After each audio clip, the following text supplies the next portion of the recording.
have hit live now. Now everything you say is recorded for posterity on the interwebs. They will always know. So Yes. repeat again how you were just saying like a minute ago, where you're saying that I'm the best, most awesome person, most talented person ever. Oh, well, I was. It's okay. I see. Yes, a minute ago I said Stuart's the best person ever, but you guys didn't see the minute before that he threatened to kill my cat if I didn't say that. You don't have a cat. And you didn't threaten me either. See, I was hoping you were going to say a minute earlier before that. I hope you're going to keep that going. Oh, well, I could have. Either way, it was a joke within a joke, guys. We inceptionized the joke. But yes, Stuart, hello, welcome back. It is now Tuesday. Tuesday. I really had to think about that. Yeah, I had a busy day myself. So. Yeah. Problem when you don't have any, problem when you work all weekend and you don't have any downtime is that your brain just kind of keeps going, and then it reaches points where it can't keep going.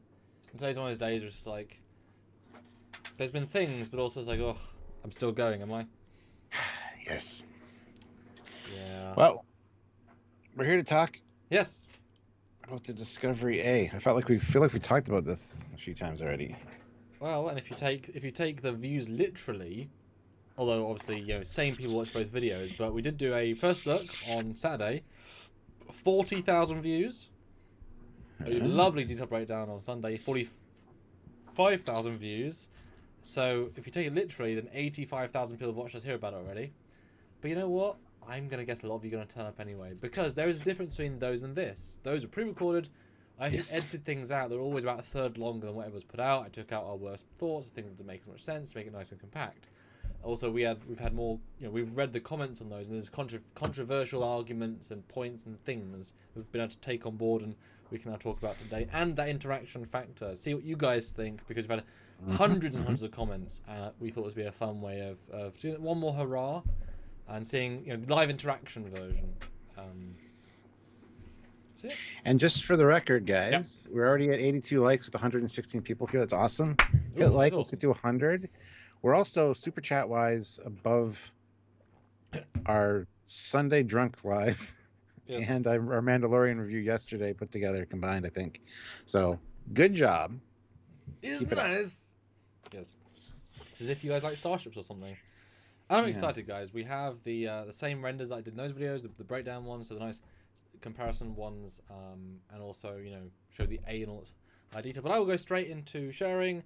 We've got 118 people watching. I'd love to see 150 people when I come back. Hey, no pressure. You guys are already here, so it's not up to you.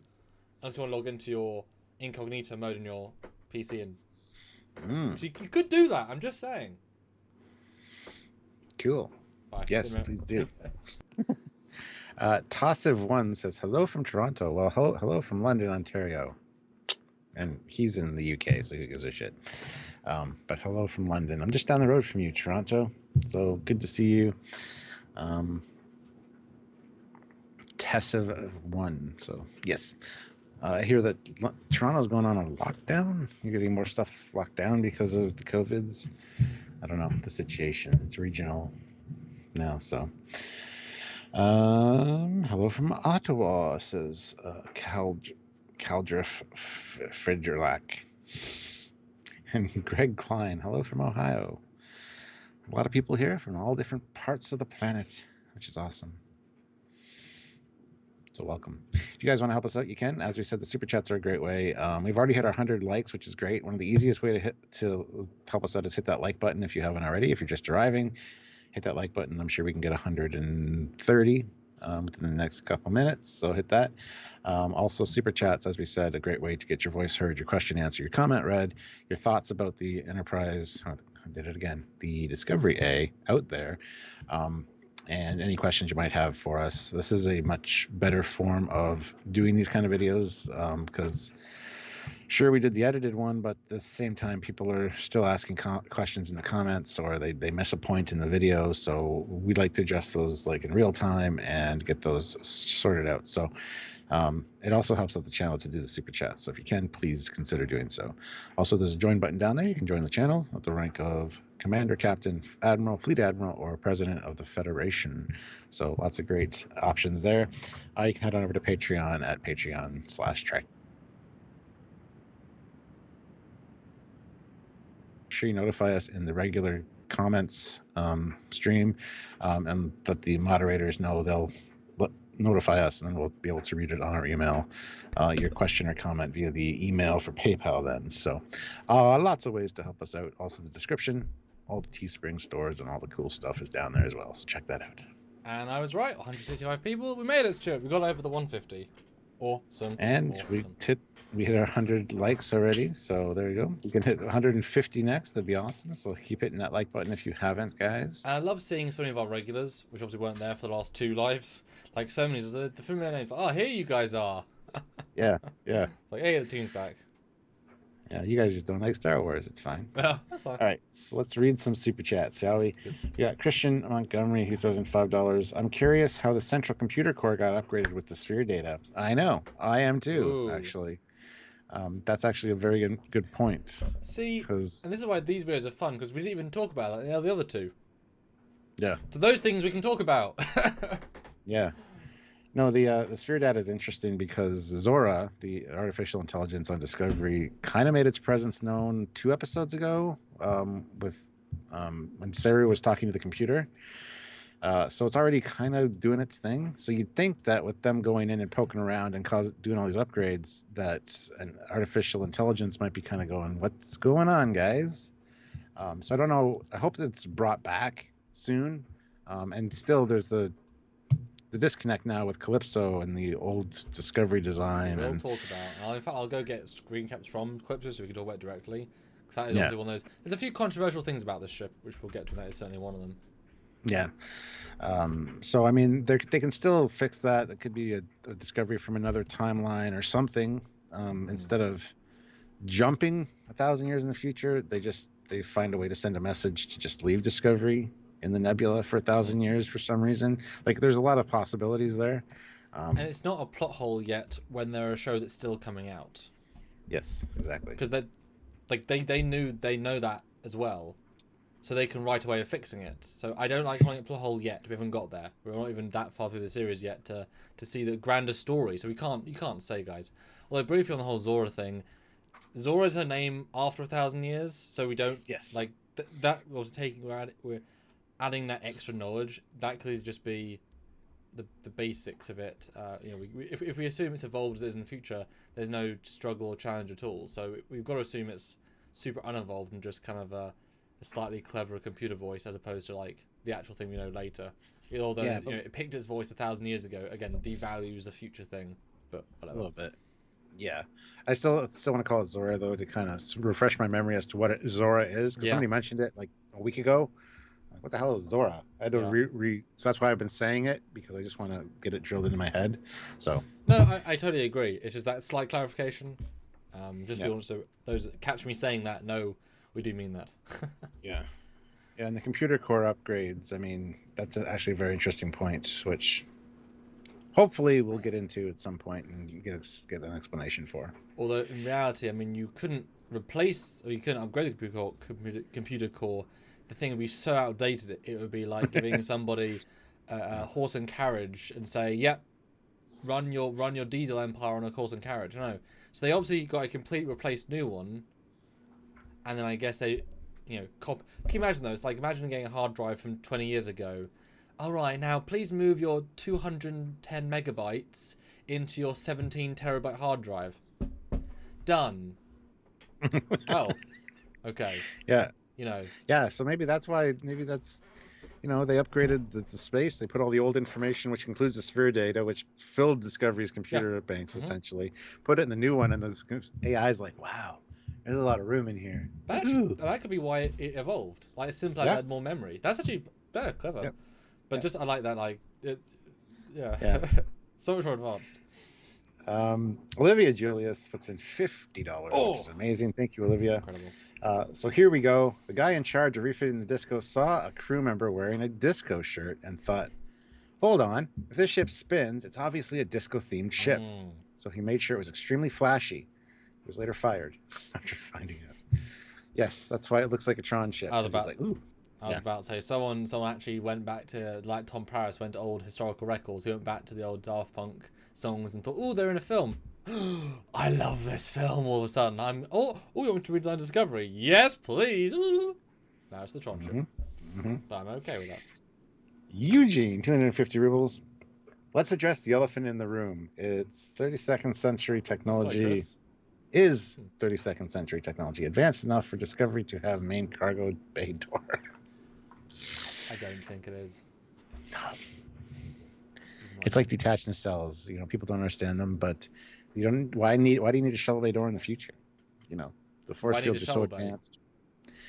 Well, it's like, will they still use their own shuttles, given that those are so outdated? I mean, really, they wouldn't use their own shuttles anymore, surely. Well, we did see her ship, Michael Burnham's, looked like a disco shuttle with detached nacelles up top. Yeah. So maybe they just chopped the shuttles up.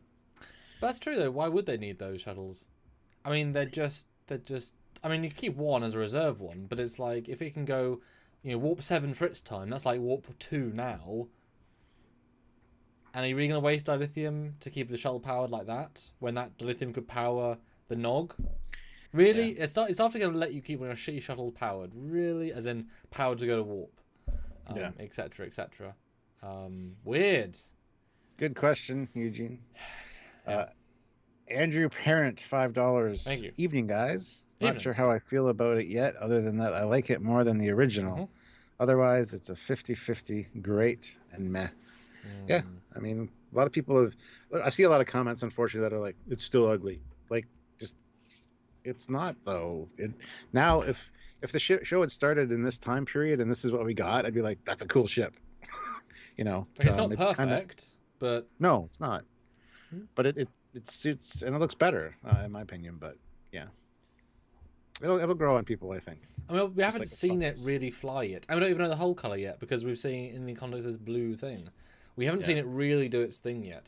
And hopefully, Stuart, I can imagine, although I'm sure we'll do predictions this week, we might see the start of next episode, it flying, and a captain's log of seeing the fresh ship fly, give us that first introduction beauty.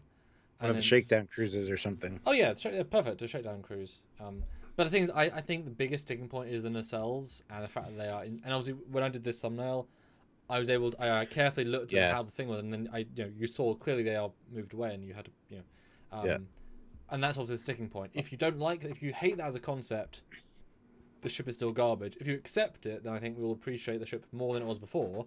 Yeah. But it's even if it's not perfect, it's still better, guys. Appreciate better. Yeah, and we'll have the detached nacelle debate later in this live, I'm sure, but a lot of people have suggested variable warp geometry, with the nacelles you can move them, shift them around to change your warp bubble on the fly, and swap out. We talked about this before. Swap out with other nacelles for different mission profiles. That's a cool idea. So, let's see, Joshua Clark. $10. Ooh, thank you. On this channel, we likes. Don't take a hike without a like. Turn that thumb black or blue. You'll be sorry if you don't do. The more is raises, the more that Jeff pays. The more it raises, the more Jeff pays. There we go. So if you want to bankrupt our wonderful admins, put in $1,000. He will have to match that in certain levels, and he will hate you. But we'll love you, and you'll have the satisfaction of destroying his life. So obviously don't do that. But you can gradually take us. Yeah. And we don't make them pay. They choose to do it, and we thank them for it. So thank you guys. And Snowman Frost, keep that question saved when we get back to the nacelles, because I want to answer that question when we get back to the nacelle discussion. So Snowman, you're being called out. Throw it back in the chat when we get there. We're still in the preamble. Yep. Tassive won $7 with the keep it up pair doing a workout. That pair loves That's something I need to do. I need to start working out a bit more. Hellrats 96 $5. Hey guys, just got home a few minutes late. Hope it hasn't already been asked. Thoughts on what the refit means for how we saw Disco in Calypso. He put in the super chat, and then as we started talking about it earlier, he said never mind. So. Sorry, we will talk about that in more detail as well, but I'll get it's a good question. Now while you've reminded me again. Yeah, it's a good question for sure. Let's see. Kit 82. £5. Thank you. Guys, where does this refit, or should I say retrofit, fit in your all-time list of refits? Ooh. I would need to go through the list of refits. You got refit A, technically because like the paint job's different.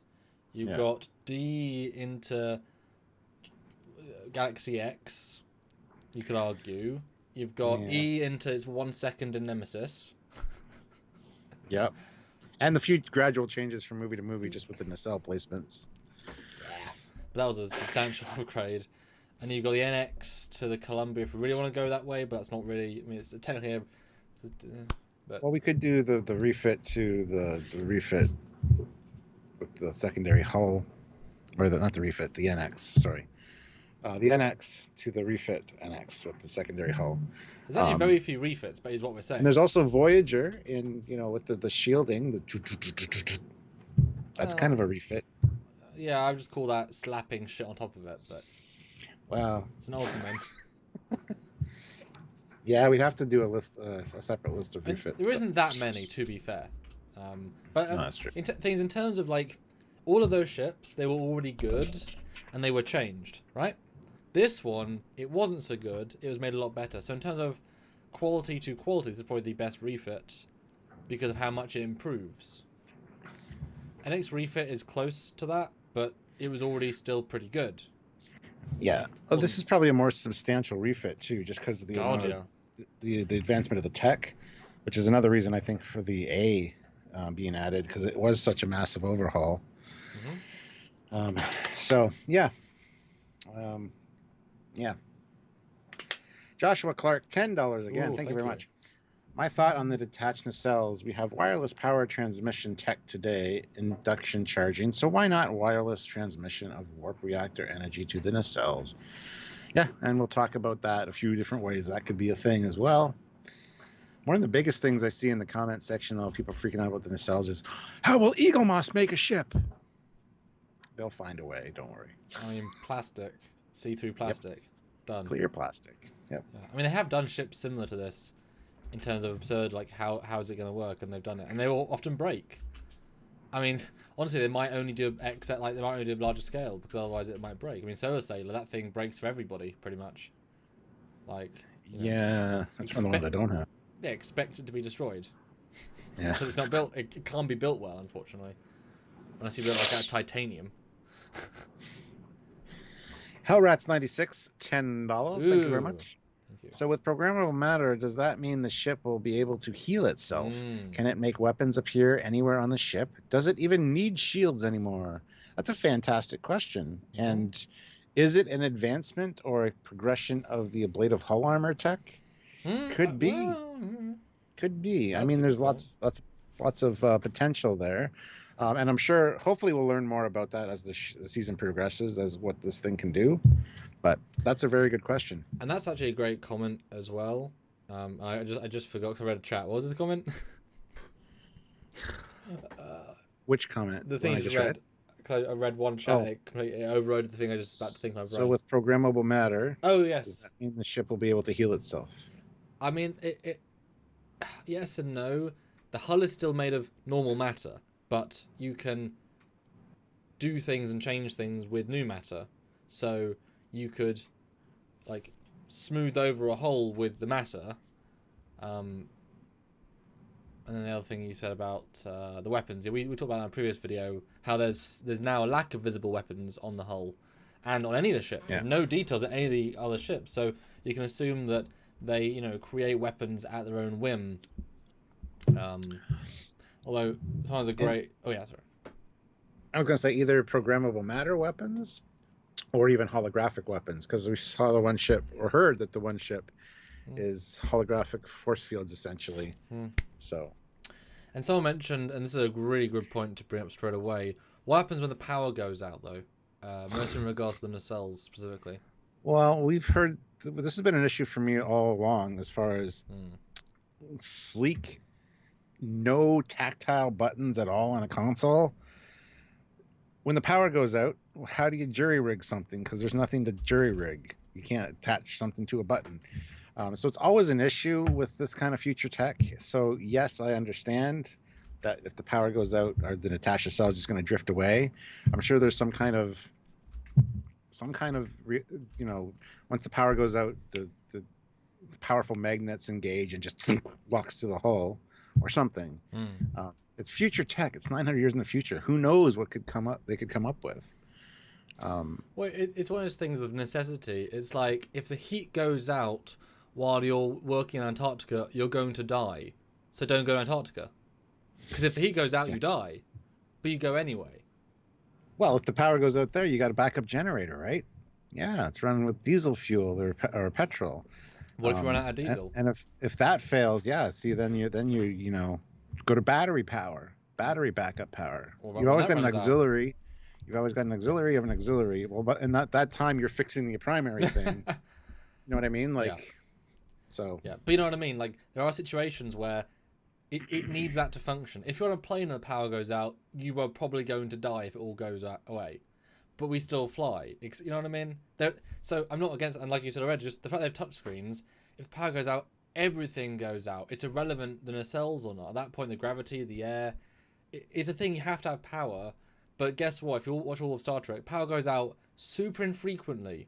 So out of all of Trek, we're probably safe. It's the same argument as why is the bridge on the top? Because it could get hit.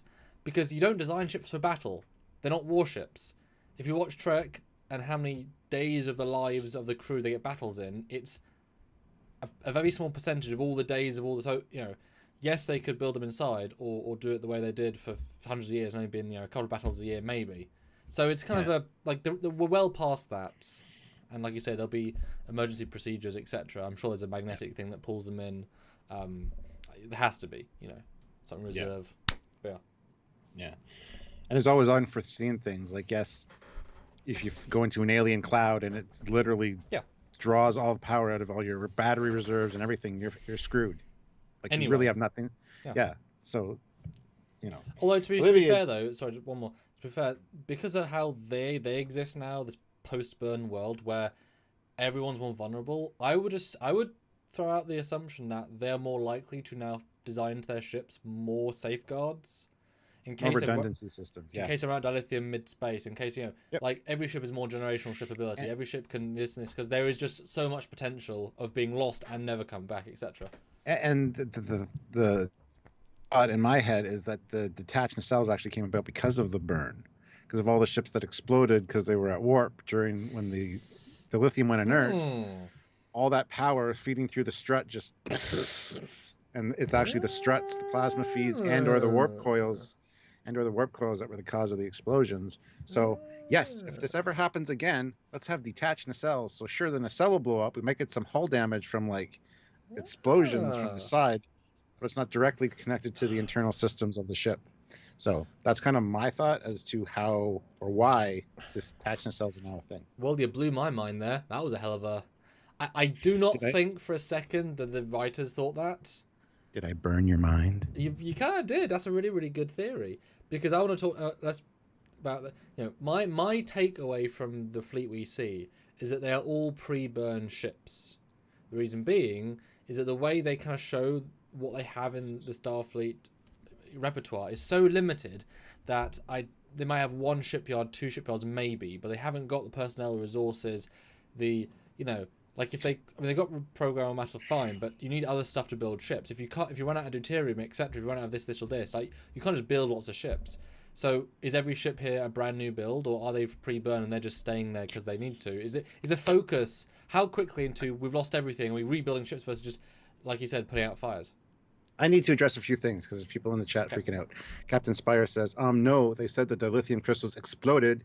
The crystals are in the warp core and not the nacelles. All right. Here we go again for the last time. I'll step away and let you do your thing.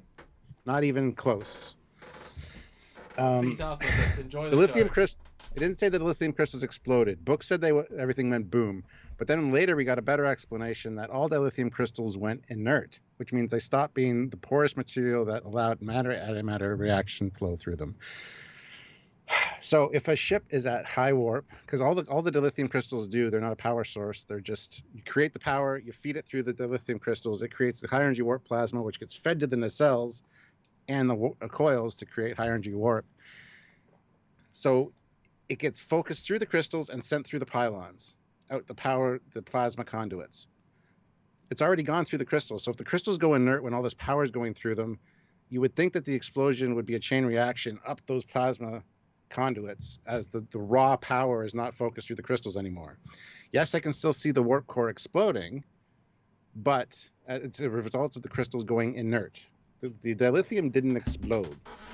They made this explanation. So I don't know how many more times I'm going to have to say this. Oh, all of them. Well, the thing is, Stuart, it's a technicality, but the dilithium didn't explode.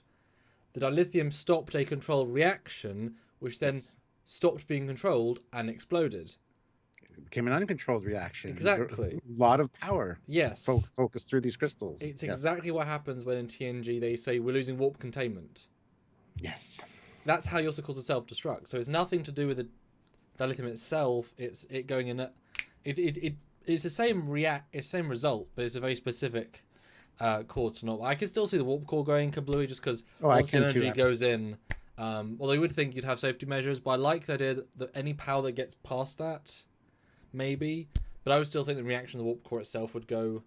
Like once those things hit without the dilithium, I assume that would be the problem. But see, I'm trying to think of it from a writer's point of view. Yeah. And all the dilithium or all the ships exploded because the dilithium. Detached nacelles for future ships would look cool, right? It could be explained by the burn. That's why they did that. So that's what I'm trying to go with. Well, especially just the fact that that's the plasma feeds in those struts. That's what the struts are for. Well, especially as in the pre-warp situation, we have so much less dilithium to go around. I don't see people pushing warp speeds as high as they could because you can't do wear and tear as much. So I can see these warp drives actually be more efficient but less powerful than older ones pre-burn. And so they don't need as much power going through into the nacelles to power the warp core, which means if the burn ever happened again, there'd be less happening in the intermix to cause less maybe explosion. Because I still maintain if you're not at warp that you wouldn't explode because the power, the antimatter going into your warp core crystal is so much less that you might be able to contain that with force field because, you know, you can contain it with force fields. That's why they're force fields. Especially, you know, the mega future. If you can time travel, you can, you know, contain an explosion. You know what I mean? But if you're at high warp, it's just so much energy. Fine, that makes sense. Well, then, in answer to Snowman Frost's thing, he says it's not about uncontrolled warp plasma power. It's about antimatter and matter instant annihilation. Yes, well, the matter and antimatter is within the reactor itself. That boom gets collided, creates the energy. That energy is then focused through the crystals. So, okay, yeah. Yeah, it's past the stage. So the matter antimatter is still stable. It's just it has nowhere to go properly in the. Yes. Because as soon as it hits a thing that doesn't work, then I'm sure it just destabilizes. It's a very fine-tuned reaction. See, this is why, guys, we didn't talk about it in our edited reviews because that would have been too long to keep an edited review. Yeah. All right. Let's get to some of the super chats. Olivia Julius, $5 is the Hall holographic. The Hull. If I blink, will I be sucked out? That's good. Just don't blink. You're like an idiot. Just be like Doctor Who. Don't blink. You know, just don't do it. The ship don't blink and run. You. Yeah. Hellrats 96, $5. Future tech, programmable matter, medical advancements, crew with augments like Detmer shouldn't need them, right? At the very least, better hidden. Yeah, I could see her thing getting totally replaced. We saw with Geordi's eyes that even then in TNG they were talking about we could probably clone you eyes, like clone you new eyes. So yeah, I'm sure that anything like that. There's a guy rolling around Discovery on a wheelchair. I don't know if he's still there. I don't know if he decided to stay with the crew. Yeah, he hasn't been seen for a while. So he didn't hide extra back. But he should be fine now. Kurt Mueller, $5. Thank you. I shouldn't have to work this hard to like a Star Trek ship design. If you don't like it, you don't like it. Don't force yourself to like it. All right, let's do a quick poll, guys. 380 people watching, which is fantastic. In the chat right now, compared to the original vanilla Discovery, compared to the refit, do you like this, or just say, do you like the original or refit more? Simple, original, refit. I would happen to guess that most people like refit more. Don't put any other comments, just refit or original in the chat now. Yeah, refit. Holy shit. Ooh! See? See, there you go. That's why you're all here. Oh, somebody said original. Car Shep Love it. said original. Hugh Atkins said original. But that's 95%.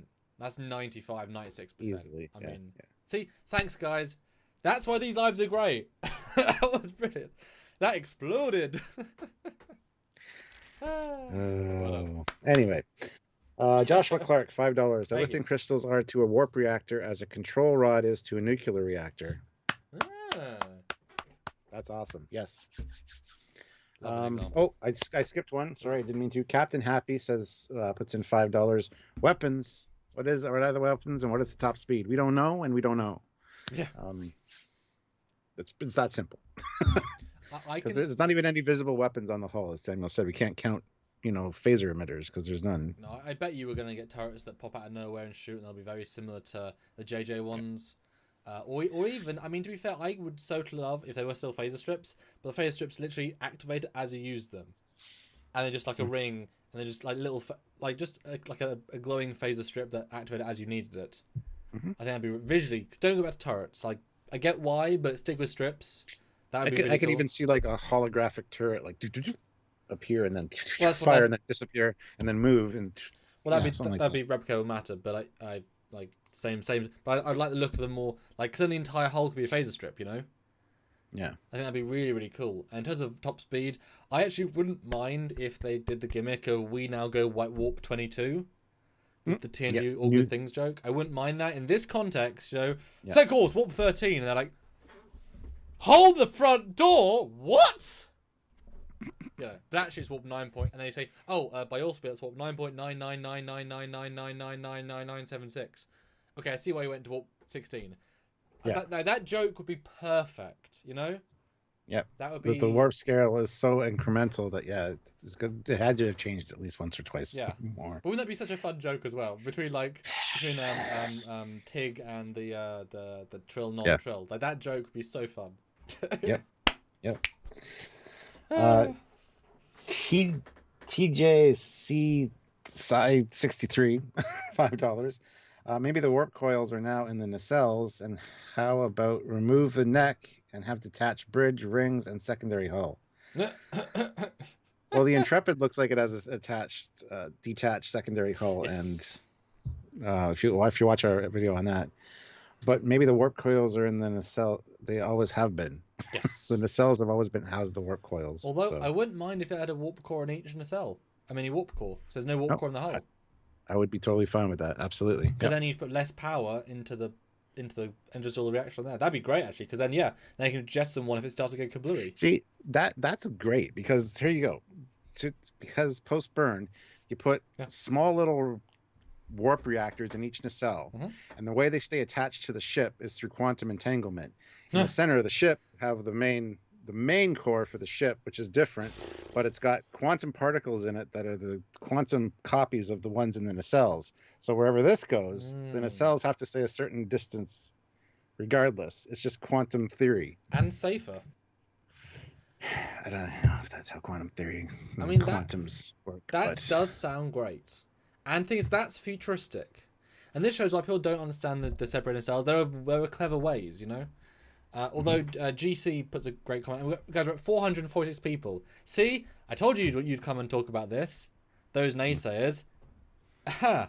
So click like. I want to see 300 likes. But GC says, does anyone realise with a Spore drive that now this Refit Discovery is now the badassest ship in all of Star Trek canon? Yep. It absolutely is. Yep. And it's fine for this time period. Like, yes, good. Thank God, finally. It was God Tech back when it was a thing. Now I think this is going to be something that all of Starfleet adopts, and they're all going to have Spore drives. That's going to be the new way for them to get around and conquer this, post-burn world. And actually be fun there by doing that. They run out of spores. Like, they have the same problem. They've got to ration spores. They can't make them quick enough. Like, you've got travel now, but you haven't got the fuel. I think they'll find a new way to create spores or create artificial spores, replicate the spores. But that'd be fun for this season, though. You know what I mean? If they get to that point, it's like we have enough spores for 202 jumps, etc. And in terms of most powerful ship ever, the thing is, you say that, yes, in terms of travel, but the most warship of the ships of this era will absolutely be able to beat this ship in terms of raw weapons, shields, and power. You can only enhance a old frame so much. Yeah. Speed, yes. Weapons, shields, no. This ship is not the most powerful ship of the fleet, not by a long shot. But just because it's now the most future ship, it's obviously the most powerful compared to all old ships. That is a bit silly, obviously. Although, to be fair, though, if you want to go one step further, I would still place a bet that relativity could kill Discovery, because if they abandon time tech, would you still have temporal-based shields? I don't know. So maybe the temporal relativities, phase stuff out of history is powerful enough to get rid of this thing, etc., etc. Just saying, that ship is designed for a very specific, removing things from the universe of time. Yeah. It's a bit more powerful than just, weapons, etc. Mm-hmm. Area 51, though, throws in $5. Thank you. Wheelchair guy rolled out of the shuttle bay. Close the damn door. Oh. Kit 82, £5. This design is miles better than the original design. Could you imagine Disco Enterprise getting this retrofit? That would look pretty crazy. Mm-hmm. Imagine Disco Enterprise. Oh, yeah. That would be awesome. Yeah.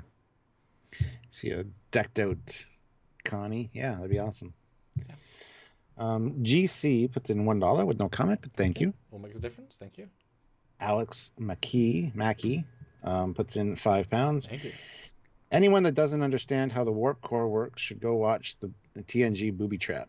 Yeah, there's a pretty good explanation. Well, the problem is, though, dilithium has been a power source in 2 episodes of TOS before they really sussed out what it did. So there is confusion there and stuff. So, but yes, TNG, they kind of had it locked down. Michael and Denise Okuda and them, they made it future tech. They made it make sense. But I think there is a rule, if TOS versus post-TOS canon takes precedence. Yes. Because TOS was inventing it as it went, and everything else had to then make it a universe. And nobody's going to watch this show again. We're not going to hit enough episodes for syndication. What's syndication? We don't even know. Are we going to be canceled? Who knows? Nobody's going to watch this show. Don't worry about it. It's all good. Just film it. Go. I mean, they still tried, but yes, absolutely.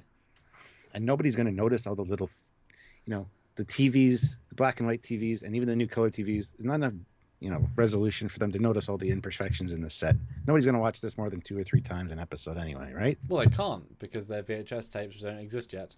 Because no one has access to the tapes, etc. Yeah. Chili Beana, $5.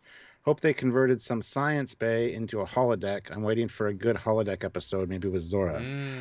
Well, Jet Reno, the actress, Samuel, you sent me this. There's a engineer's log that she did on Twitter that says, "Oh, these new holodecks are great." It says a few other things as well. So it was kind of nice to hear. That was missing from the episode, though. With them doing the refit, that's perfect time for her to be standing in a hallway going, "What are you doing?" Or something.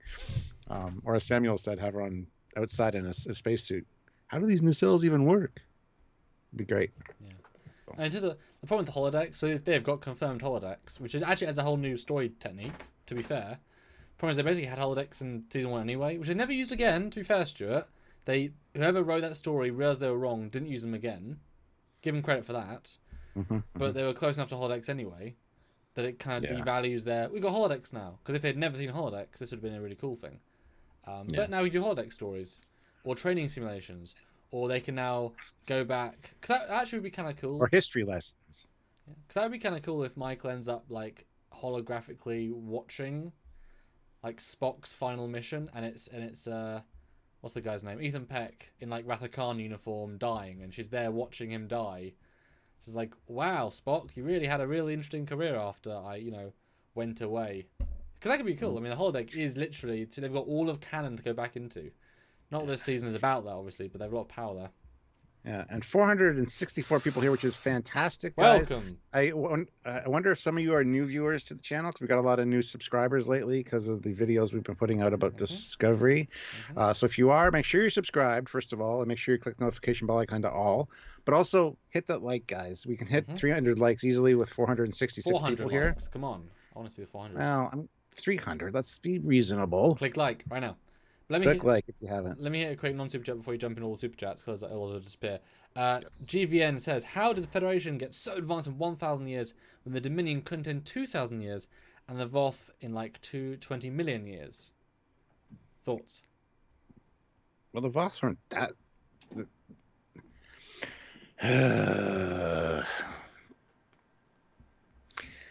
It's the Federation mentality of welcoming new cultures and, sharing their somebody and pulverizing their planet and all their technology into dust. Might be part of it. I don't know. I mean, the Voth were advanced, I guess, but not this advanced, it seems.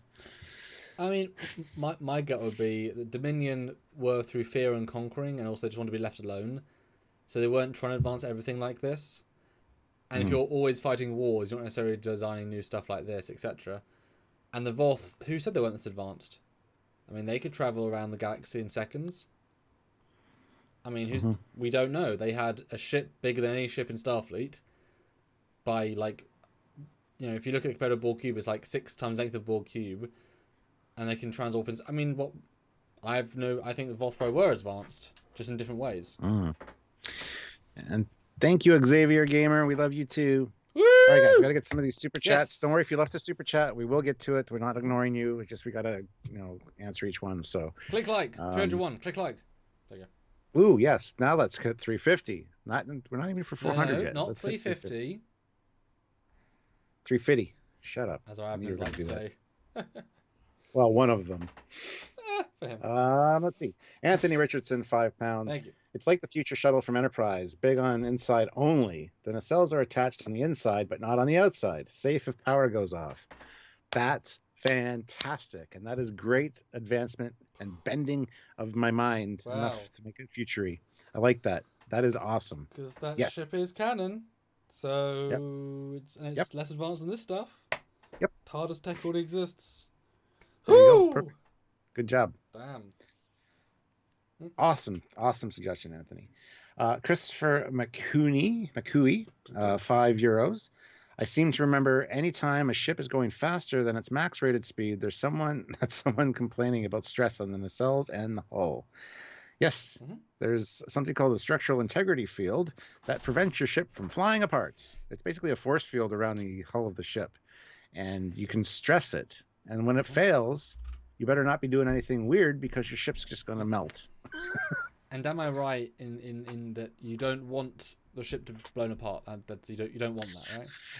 Generally, that's generally the, and in the odd instance, that might be something you might want to do. But. Just double checking, Stuart. Just double checking. Yes. Andrew Parent, $10. Thank you. Oh, wow. It would have been interesting to ditch the nacelles altogether since they're probably primarily going to use the Spore drive anyways. Have the nacelles generate using programmable matter if needed. That's great, but can you imagine Discovery with no nacelles attached to it? How ugly that would be. Too long of nacelles is ugly. It's just a nice in between, but like with no nacelles. And besides, you need redundancy. Like, I'm sure they probably gave it slipstream, warp. I'm always surprised if they have all the different warp. Why wouldn't you give them every single, I would, just for redundancy, Stephen W. Fathry, $5. It would be nice if they explained why using the Spore drive is okay now after it was tearing up inhabited mycelium space in early season 2. Samuel, you want to field that question? Sorry, I was reading a non-super check. Read that again, sorry?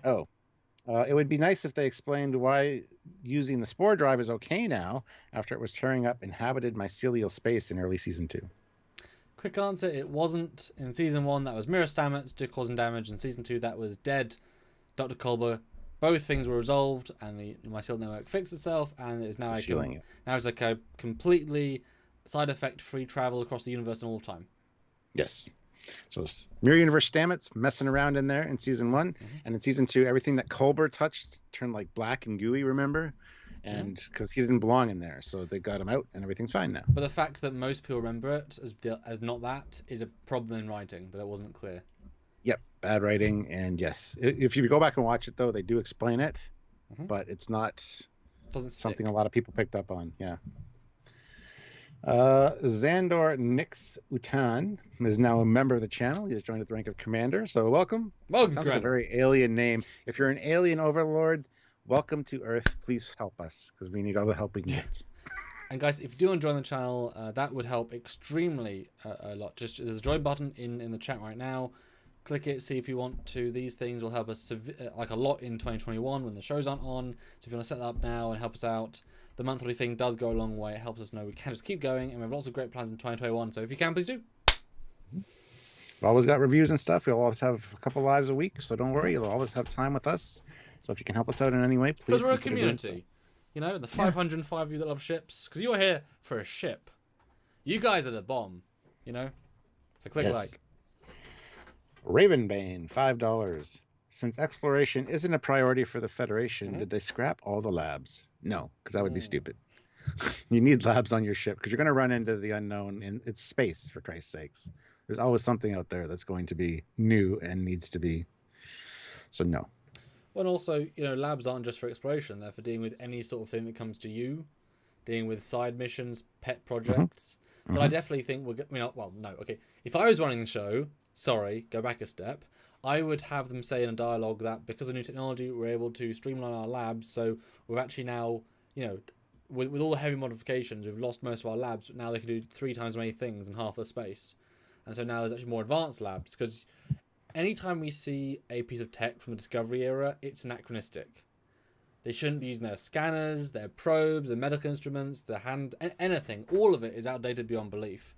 Where, yes, it may work, but clearly, like, TNG tricorders are better because they are newer and do more things. If they didn't need TNG tricorders, why do they have 3 versions in just 7 years? They kept making better ones, you know? Yeah. So they should not be using their own tech, but it's because they own the props, etc.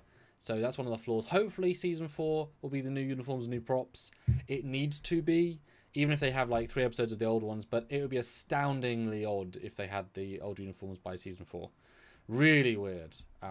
Especially if they want to hide them being time travelers, because, you know, wearing 900-year-old uniforms, giveaway. Bit of a giveaway. Yeah. Hugh Atkin throws in £5. Thanks. Has the apparent absence of Bizarre collectors been discussed? If the Federation has collapsed and resources are scarce, why not scoop fuel? I would just think they're more advanced, smaller Bizarre collectors that aren't as noticeable, and they don't have to be red anymore. Like, well, they weren't red in Discovery, unfortunately. Well, yeah, that's the problem. They were blue. And to be fair, they're also inside Starfleet Command's bubble. You're not pulling matter in yet. So hopefully, that would be really... I mean, given how boring the colour palette is, that would be great if that front bit which went red as they flew out. We can't say we can't say yet. Let's hope it does, maybe. That'd be cool. So we can't say. But good point, though. I just want to thank the 300 or the 540 of you that are here, and the 339 of you that have hit like. If you are enjoying the content or just having a good time hanging out talking Trek, please hit that like button. We can easily hit 350, and Samuel's going to save 400 for sure. I mean, he always gives you these grand goals, make it baby steps, but let's hit 400. We've already hit my 350. There you go. So another 39 likes would be awesome. Hellrats 96, $5. With all the new tech, will Discovery finally be able to close its shuttle bay? No. Very unlikely. Yeah. We like to show off what's going on in there. But new shuttles, because they should not use old shuttles. Yep. Joshua Steams, $5. I bet this isn't the first archaic ship they've done this with. They probably had to refit numerous decommissioned ships. Yeah, I would totally buy that as well. Any ships they run across, any ships that limp home after however many years it took them to get back, would need upgrading, and I'm sure they've done this a few times. That's why people were also freaking out about the 3-week thing. It's been 3 weeks, and how did the Discovery get refitted so fast? It's the future. Yeah. You got multiple droids and robots working on it. You got future replicators. You got technology that you haven't even thought of yet. A refit in 3 weeks doesn't bother me at all in the least. And probably at least a week of that is just testing time. Because the entire secondary hull is different, guys. The entire thing. They built a new secondary hull. Pretty much. The source is basically the same, but changed a bit. The nacelles, so it's new nacelles, new secondary hull. Only the source is the same. New neck.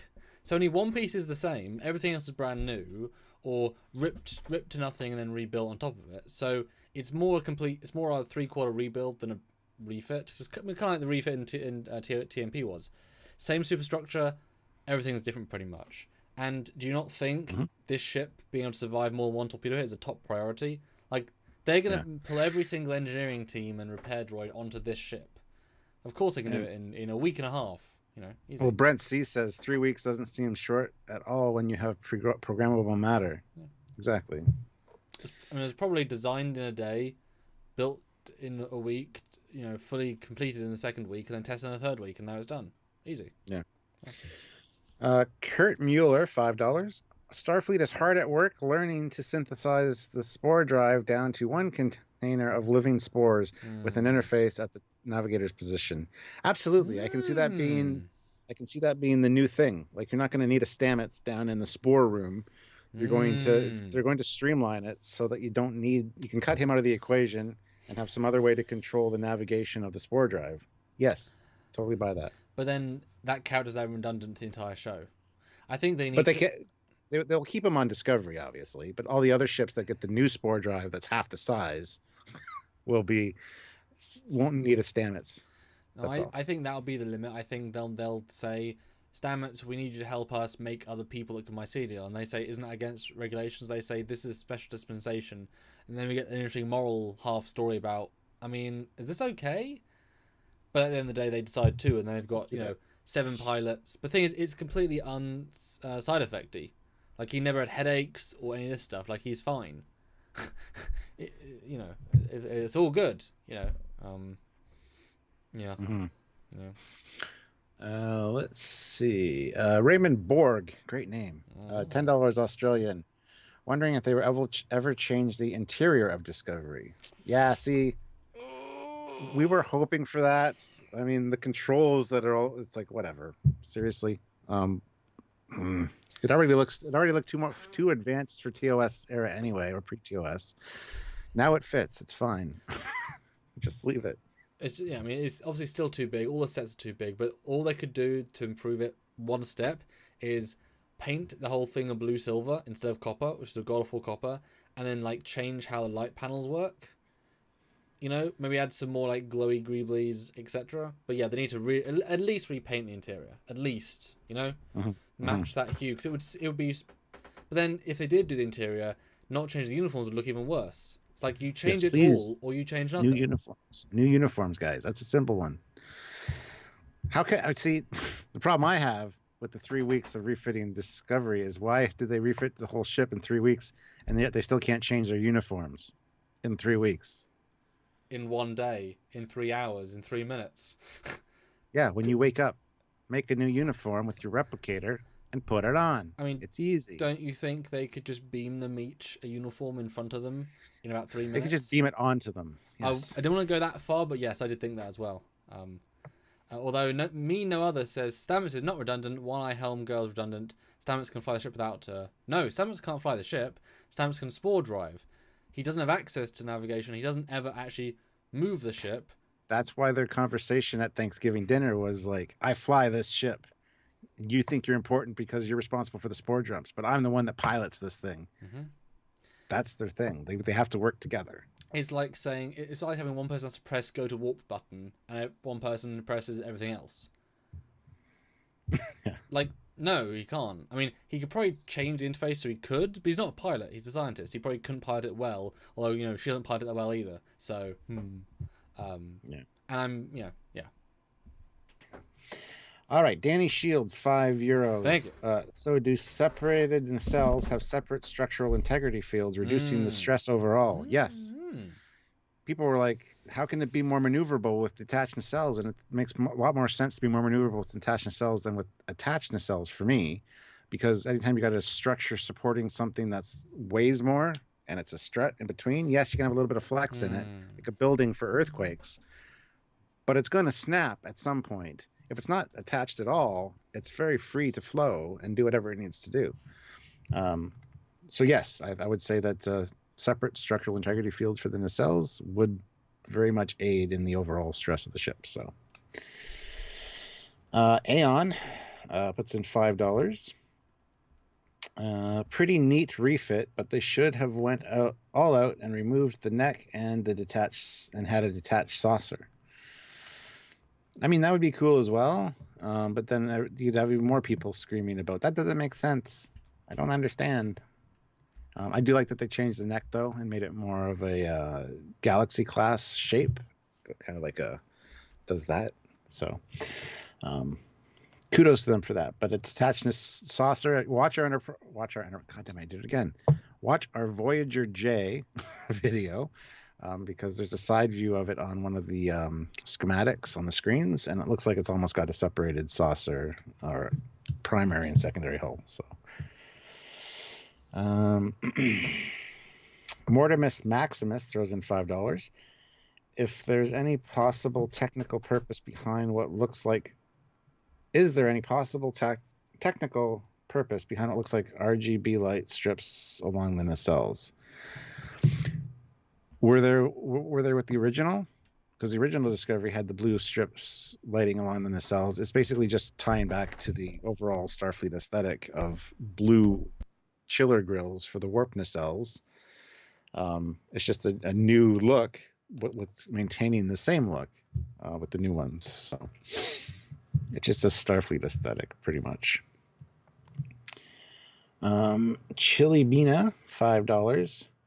When Starfleet refitted Disco, did they also appropriate their dilithium? Seems like they would redistribute to the whole fleet. I would say yes. I'm sure that I assume so. that was the thing. Yeah. I'm sure we'll get a scene where, well, we hoped to last time, where we see multiple ships now jump to warp. Although, to be fair, that could have been also the meeting that they had, like that all hands. Like, all of their ships now fully working.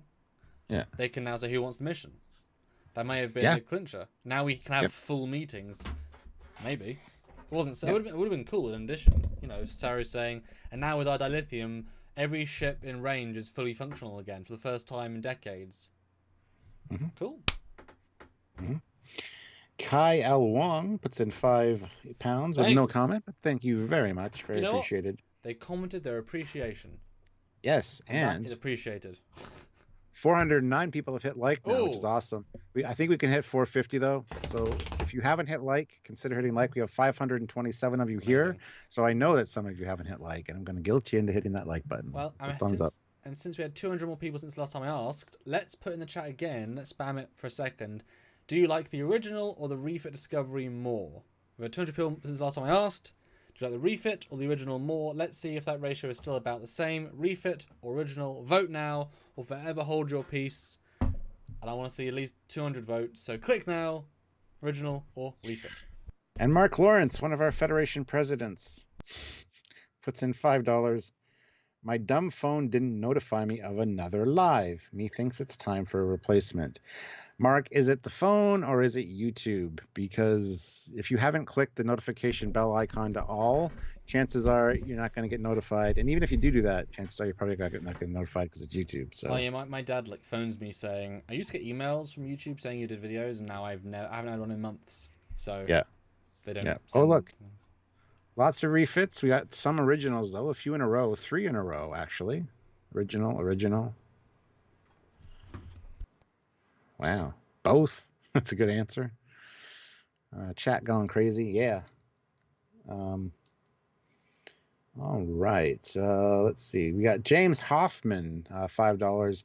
I wonder what kind of weapons upgrades Discovery got. I'm sure we'll find out before the end of the season. There's going to be some big thing that they'll need to do. So that should be fun. George Mangrum, $2. Do you think the saucer can separate now? Oh, I probably. I can see that being a thing. There's been a lot of changes to the saucer as far as the connecting pieces to the outer ring and stuff. So I want to see what a spore jump looks like now, if the thing still spins the same or what the deal is. Kit 82, £5. The crew of Discovery minds must be blown because they have gone from a 930 fossil to the most important ship in the fleet. Well, to be fair, their ship was the most advanced scientific vessel of its time when they got stationed there 2 weeks ago, some of them. And now it's like, so it went from being super advanced for its time to being super advanced again for its time. Yeah. Danny Shields, €5. Why no detached neck? People live in the neck, not so much in the cell struts. Well, people don't really. There's not quarters within the neck. Usually, the rooms in the neck are like observation rooms or, whatever. Probably in like engineering base, warp plasma, keeping track of things as the warp core is Monitoring stations, yeah. Yeah. And turbolift shafts because they're huge in Yeah. Discovery. Don't forget. Yeah. Warrender Technical Solutions, £5. Thank you. Thank you very much, Ian. Wow, 400 likes, 500 watching. Amazing night. Yes. It absolutely is. We're almost at 450 likes as well, so that's awesome. Kai L. Wong puts in £5. If the dilithium went inert, wouldn't starships have fail-safe procedures that kick in? Containment shields, emergency core shutdown to stop a breach. Yeah, but I don't think there was anything ever in the manual or in the emergency thing for dilithium just going inert. Like it just maybe a dilithium, the shifting or a cracked crystal or something. It has a moment to engage the safety protocols. But if everything just went inert for God knows what reason, I can see that being a thing that there's no contingency plan for, or that doesn't have the reaction time to kick in any force fields or emergency procedures. And I would still say that's why the ship survived that weren't at warp. Yeah. Because there's just too much power. Sometimes you can't control an explosion. That's why we said in our previous live, I really wish we could get an episode where they are sent to track down a ship that has been travelling home from, say, Delta, Gamma, Beta Quadrant, whatever, and it's going to take them years at sublight, etc. Well, hundreds of years. And so they find this 100-year-old ship with a generational crew. Like, that'd be a great thing. It's a fully operational old ship, etc. Kind of like, basically like the Voyager in a sense. Yeah. Space Thing, $5. Thank you. It would be cool if Voyager J had some simple version of Iconian gateways now, which would allow seamless walking between a detached saucer and hull. That would be cool, yes. I take it you've watched our Enterprise, or goddamn, I did it again. Our Voyager J video. Yeah, because it does appear like there's this primary and secondary hull are separated, so that'd be neat actually. But what happens if the power goes out? Yeah, we get it. Yep, it's the future though. It's fine. Well, speaking of, I've gone to the first image, which is in our detailed breakdown, and you can see one of the big changes they made in the saucer, beyond redesigning the bridge dome and how that looks, and obviously the neck, is they did remove the hallways between the inner ring and the outer ring, although the outer ring is where the Spore tech is, so that was never, per se, that habitable. Most of it was Spore tech, obviously, and you've got the windows on the inner ring. So now it's just a clean Tron, disc of death. And I'm guessing, yeah, they assume they're just going to beam everywhere. It simplifies it a bit, makes it feel more vengeancey. And I guess, yeah, you just either you beam or they just removed all of the living room from the outside the saucer and everyone lives on the inner saucer at secondary hull, maybe. Maybe, yeah. Well, Ryan Land says, why not just beam everywhere now? They have tiny transporters in their badges, just out relays throughout magical space. Okay, I still think there'll be transporter rooms and stuff. You're going to have guests coming on board that don't have badges. You don't want to, like, hug them to beam somewhere in the ship. You're still going to need turbo lifts. You're still going to need the traditional forms of travel. So I have no issue with still having transporter rooms and turbo lifts. Yeah, I get beaming around the ship is fun, and Linus was definitely having a blast doing it. And it's good for emergency situations. Yeah, it's good for emergency situations and such as well. But you're not going to get rid of your traditional forms of transport, like turbo lifts and stuff. So yeah, it's kind of where what I feel about that anyway. Let's see. Hellrats 96, $5. Bizarre collectors would be good way to replenish matter if they took damage. Well, that's what bizarre collectors are for, just to scoop up debris and stuff, hydrogen, stellar from matter. Space. Yep, and convert it into deuterium, which is the fuel source of ships, not dilithium crystal. All right, But yeah, just the lack of I like the lack of things. And there's definitely a lack of windows now. The inner ring I now fill these big broad Yeah. lights as opposed to windows, and since we see normal windows, they aren't windows. So I do think they may have drastically changed the internal structure. Since this ship was meant to do, what does it say, more 300 individual science things. Well, if they cut a number of labs because you don't need that many labs anymore, and since we're not necessarily a science ship anymore, anyway, I can see them easily redistributing. So all the advanced tech goes into the saucer, outer ring that you need for the Spore drive, for the new shields, for the new everything else. Inner ring comes the crew quarters, which we see Michael Burnham and Ensign share. There's only 78 people or 80 people, and the lowest ranks share quarters. I mean, you might only need 30 quarters, easily fixable in that inner ring, and then second holes for everything else. So I can see them easily compressing it down, because it feels like such a deliberate choice to remove most of the windows on the saucer. Wow, big choice. Yeah. Jay Domi puts in £10, so thank you very much. Very kind, thank you. Have they explained the reason for the A? As I heard a theory of because of the time traveling, it can slip into the fleet without that much questions because of the registration. I think it's so much the fleet not asking questions. It's more of outside sources saying, "Hey, Starfleet, time travel is illegal now. What's up?" So yeah, I can see there's two possibilities for me. The fact that yes, Discovery was officially declared destroyed in 2258. Sure, other ships would have been named Discovery over the course of the Federation's history because Discovery is a great name for a Starfleet ship, but not the same registry. So this is a new version. Plus, the Spore tech was not even known about because it was erased from the records as well, because the Admiral was surprised about that. So it's got an advanced drive. It's just a new ship. Sure, some of the fleet would know about it, but it's the outside influences or the enemies of Starfleet that wouldn't be perking up their ears going, "Oh, what's up?" So that's one. And also the fact that it's 900-year advanced tech refitting this thing. It's essentially a new ship anyway, as we see with the secondary hull and all the changes that were made. So it's essentially a new ship regardless. So no problem putting an A on it for me. I mean, it's definitely a ballsy choice for the audience to do that, for the writers to do that, because it doesn't follow the normal conventions, but it allows them to make that distinction they could not do before. Yeah. Now they have the classic and the A, not the refit, because the refit could mean anything. The A, clearly. Plus, they also gain the modicum, making us think back to TMP, the most successful films of the original. So they get points there. But yeah, I'm totally fine with it just being a case of, the ship was destroyed legally, so you're now a new version. Let's not tell everyone else that your whole... Although, obviously, you would think that one radiometric scan could tell half their hull was 900 years old so easily. But then you could argue, it might... I love the argument that someone said previously that, the ship we see in Calypso is the Discovery. This is the Discovery A. It is a completely new build. Yeah. Because they had to, and just the fact that retro dating is important, and that's why you see the other ship in the Nebula, because that is the original. If you can build a whole new ship, just build it. That would make other problems though, and I don't think Star would necessarily approve of that, because the Spore drive is built into one, and if you can just clone a ship that easily, it kind of is a bit too easy, but it's certainly a possibility, This is Jericho. Putting an A on it is like putting on a fake mustache. Yes. It's like putting on a beard on Spock and saying, "Oh, he's from a different universe." Yeah.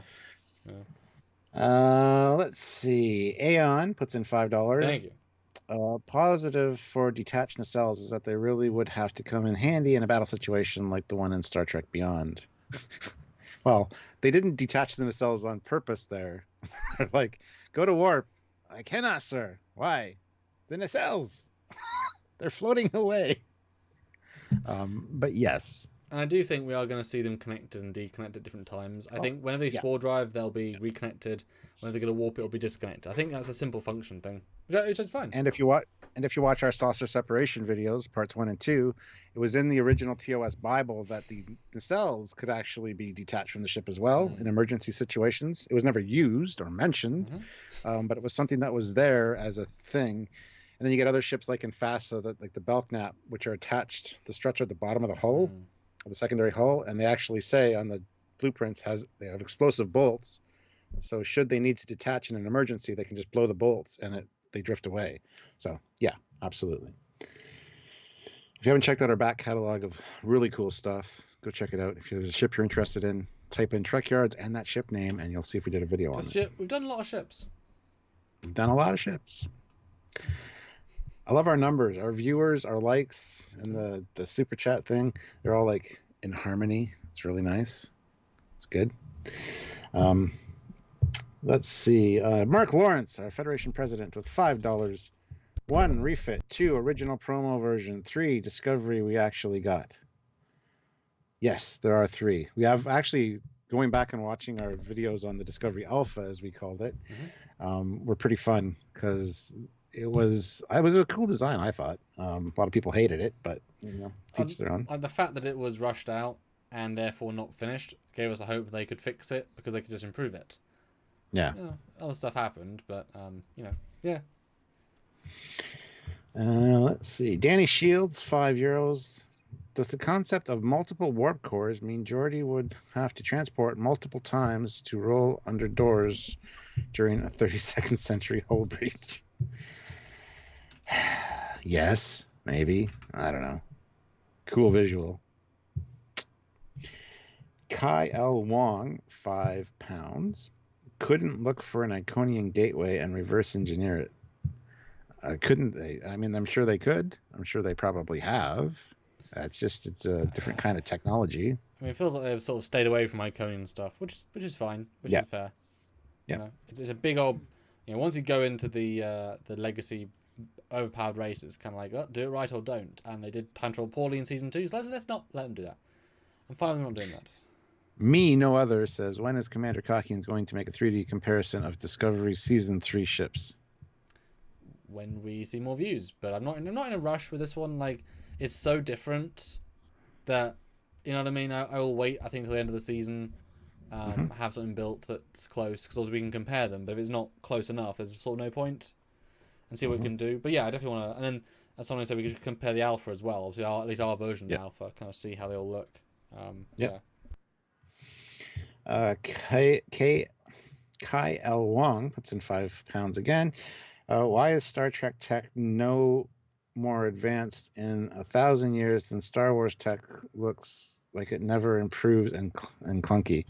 Yeah, see, the Star Wars universe is different because you get the 900-year-old tech is still pretty much the exact same. I honestly I don't know why. It's Star Wars. It's a different universe. It's a different look. When something works, I guess it just works. You don't bother improving it. Joshua Clark, $10. Thank you very much. Much like the GAU 8 in the A10 Warthog, the Discovery was most likely built around the Spore drive. The Spore drive is completely integrated with the Crossfield class. Is it, though? The Glenn had the Spore drive as well, but we never hear about the Crossfield.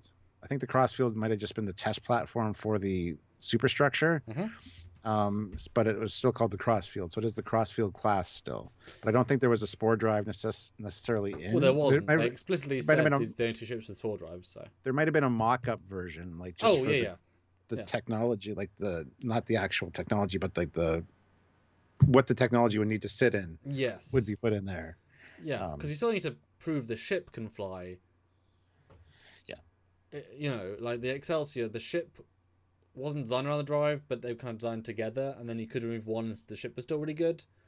So the ship, the ship is sort of needs the Spore drive because it's not particularly good without the Spore drive. It's quite, whatever. But yeah, I mean, the amount of the source that's used for the Spore drive, the amount of technology used for the Spore drive tech is exceptionally high.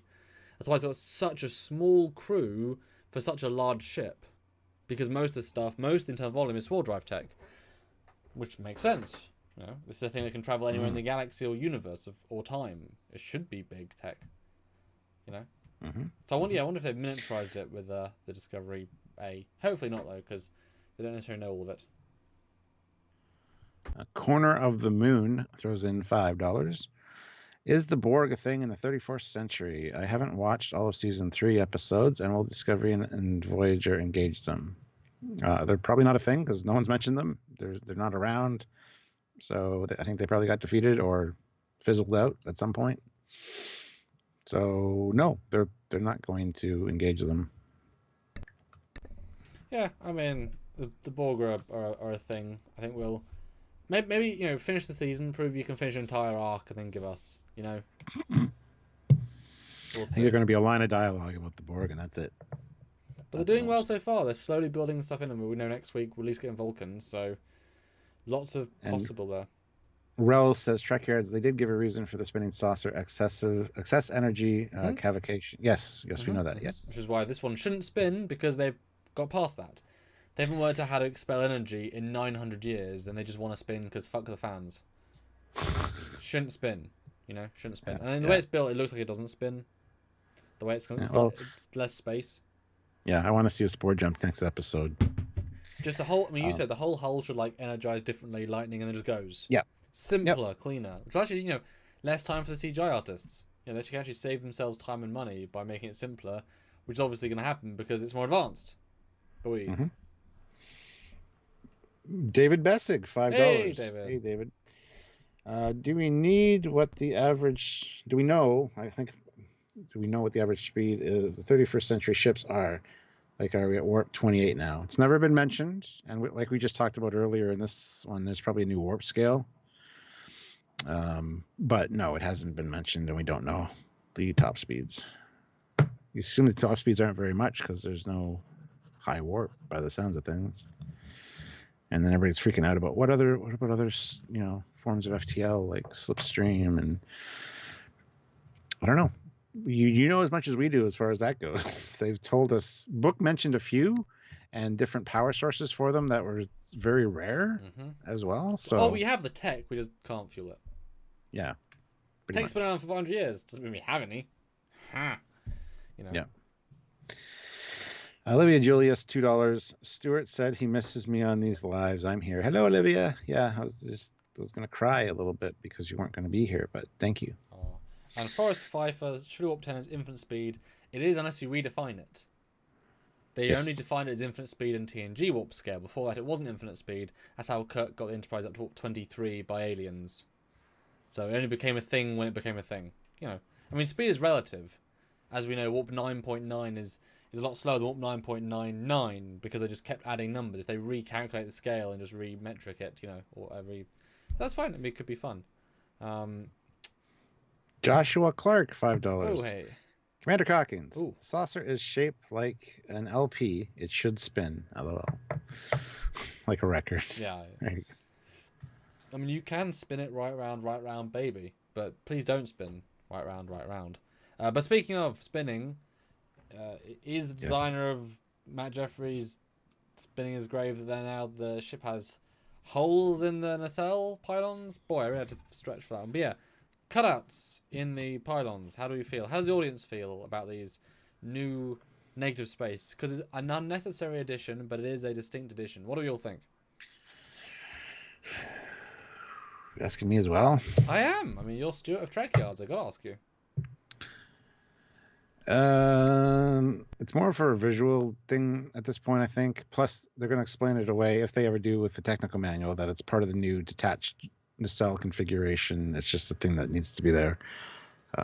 I think it looks fine. I think it's a neat look, but not necessary. I know Mike McMahon from Lower Decks said that it's less mass overall and more surface area for cooling or whatever, if that's the thing. So cutouts do make sense in that regard, but that's more, I think, for atmospheric-based ships. I mean, yes, mass is still a thing in space and can influence things, but overall, it's more for aesthetics, I think, and it's just a new look that they like to go with. So that's my thought. I mean, I'd rather they didn't, but this, I like how they did it. Sometimes aesthetic can beat practicality, as is often in Discovery. And I mean, it gives more dimensionality. It tells us that they are able to do more tech in less space, which is more future thinking. Because unlike Cerritos, where it's the same tech level, we're like, This is like, power feeds are smaller, etc., etc. And I'm wondering, is that a window inside the Because there is detail inside it. It looks like doors, repeated doors to me, which would be kind of cool in a stupid way, but also they are on the impulse engines. But the way the impulse engines are now, and I'll go to that picture, they used to be very distinct, hexagonal shapes. Boom, here they are. But now they're just like line of red. And they look sleek as all hell, but they look just to me as if they're just like hull that's red with a thing in the middle. Like, oh, it's just energizing metal. Like, we don't need dedicated like ionizing things. Just red metal. It just gets hot and it goes. And I'm okay with that. Yeah. RJ Merkel says the lighted space in the cutout looks like it might be a small shuttle bay. That was my initial thought. Like, if you're going to have drones or those little robot things. Oh, that's interesting. That'd be a good place to launch them, especially for quick nacelle repairs. Wow. Or work bees. I'd be down with that. Absolutely, yes. I mean, you can see the scale though with the work bee. It's definitely too small for the work bee. The drone is much smaller, to be fair.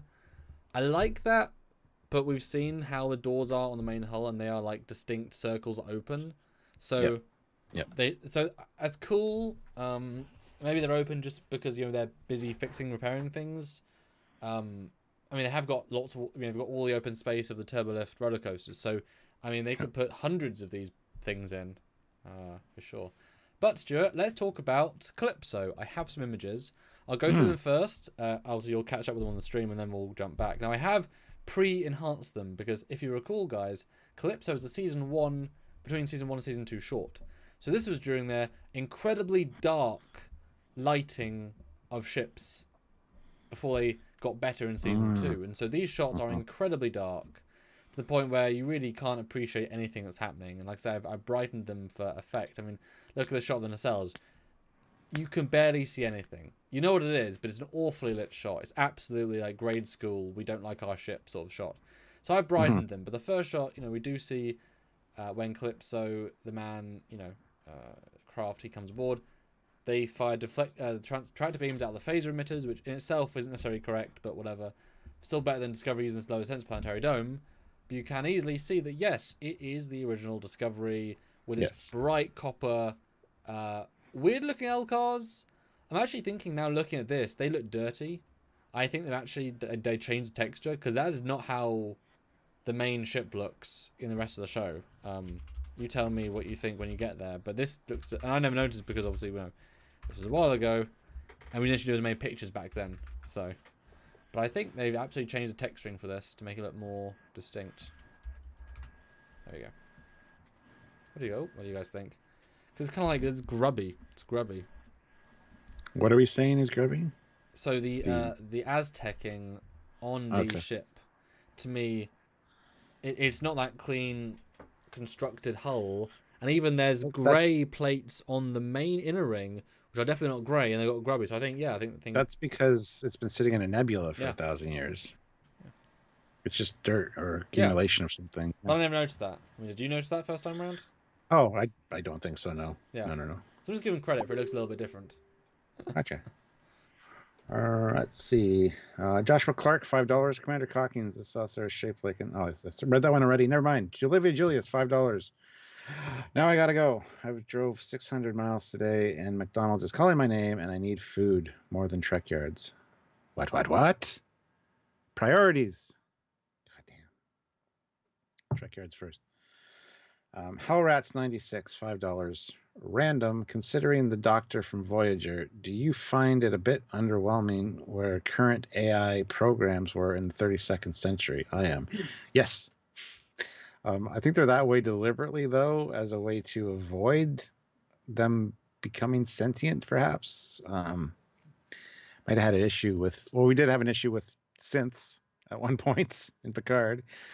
So we probably have an issue with holograms at some point as well. A lot can happen over 9 centuries, so who knows? I mean, a couple of things at least. Yeah, there's a couple. I mean, a couple of things. That's fair to say. Yeah. It could be that I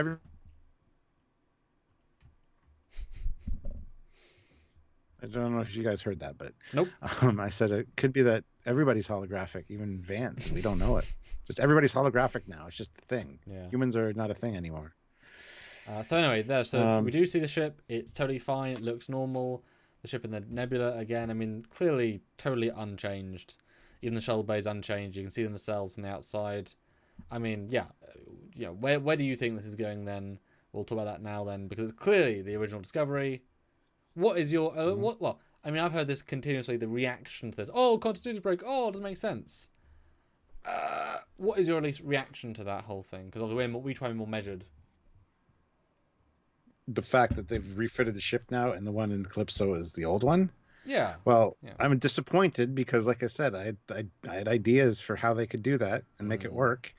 But as we said at the beginning of this, it could be another Discovery. It could be they jumped into the wrong timeline. Maybe that's what's affecting Giorgio.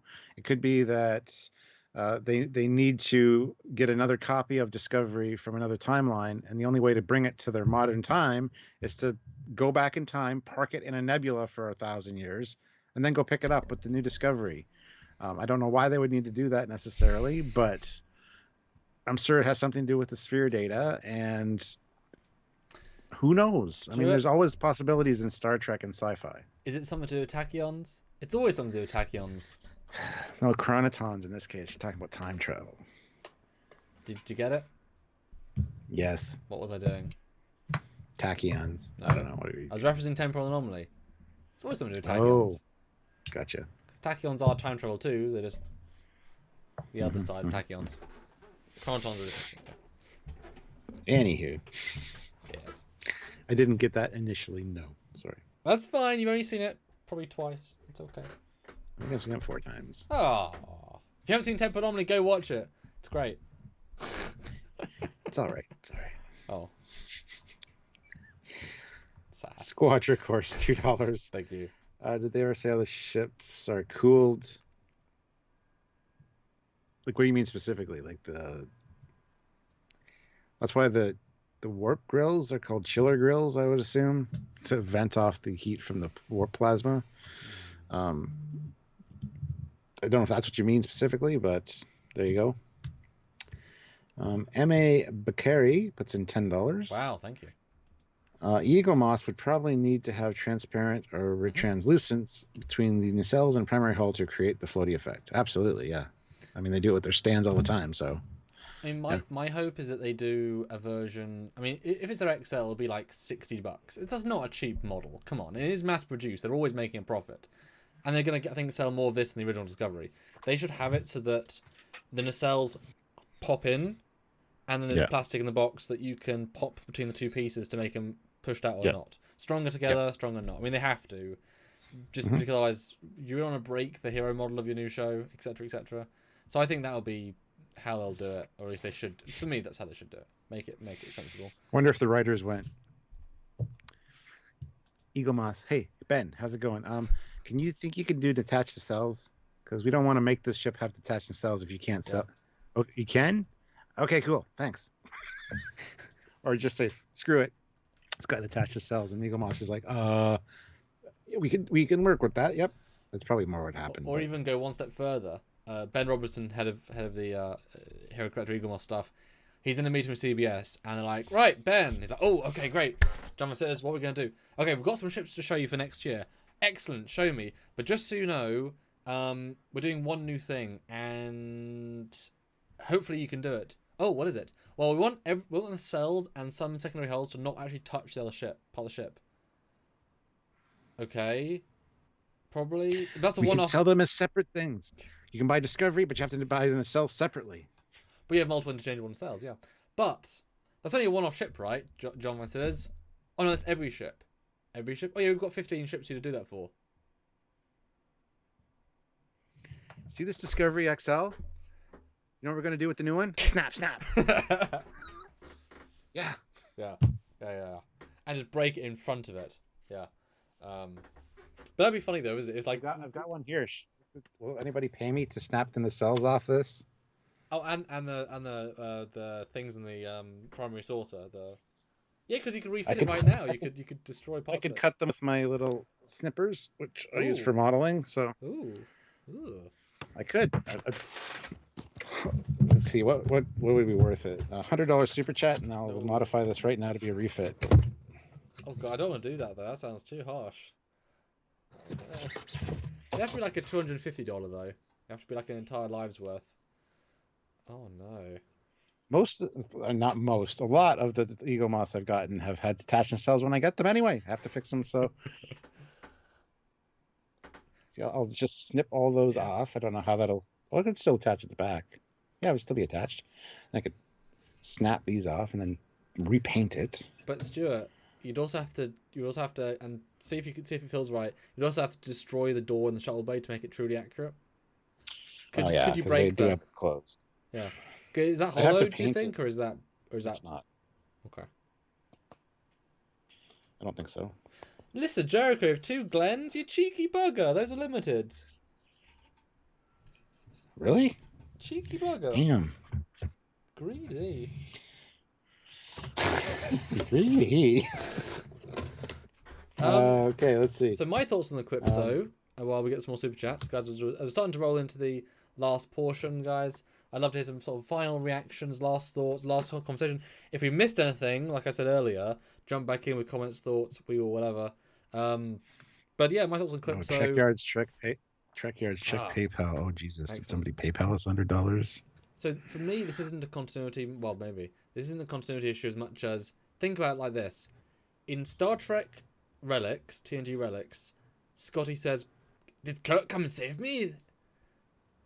And then in Generations, filmed a year or two later, he was there when Kirk died. So Scotty knew Kirk died. He was there. Well, And Kirk went missing. They never found a body, so it could be that he's. You know what I mean. That's true, but Did Kirk come to my rescue finally? Because we never found a body. It was never. It was suspected he died, but it's Kirk. But by that same logic, everyone in the Lacool, they were like, "Oh yeah, all the Lacool crew went missing. They weren't exploded inside inside an anomaly." Remember that part of the ship got blowed up. Yeah, but the ship got blown up. Like you saw the. Yeah. So okay, fine. Because Kirk would have at least have flown out into the atmosphere. So the context is he definitely died. Like yeah. So anyway, but that hadn't happened yet, so there was no canon to break until they mess their own canon up after. So Calypso happened first, where they had no plan for the future. They threw us as a throwaway. We're never going to get there. It doesn't matter. This is whatever. Oh no, we've now went to the future. Now it's happening. So now they know there's a problem. So either going to retcon it doesn't matter, or they're going to double back and make it make sense. But I honestly think they can just retcon it doesn't make sense because they also have their own idea for what. Because they said the aliens in this are just Federation backwards. Well. That's a fun idea at the time, but if it doesn't fit into their current idea, they might just completely retcon this and say, "Oh, this didn't happen," which is fine. You know, it was an idea 2 years ago that was a one-off, and then they accidentally went to the future without. No, they can't do it. No, because they tied all the other short treks in perfectly. Yeah, but they were made during and for during. Doesn't matter. Doesn't matter. This one, I think they had a plan for, and I think it's still going to become a thing. I really do. All right, FS Subaru Solutions sent $5 via PayPal.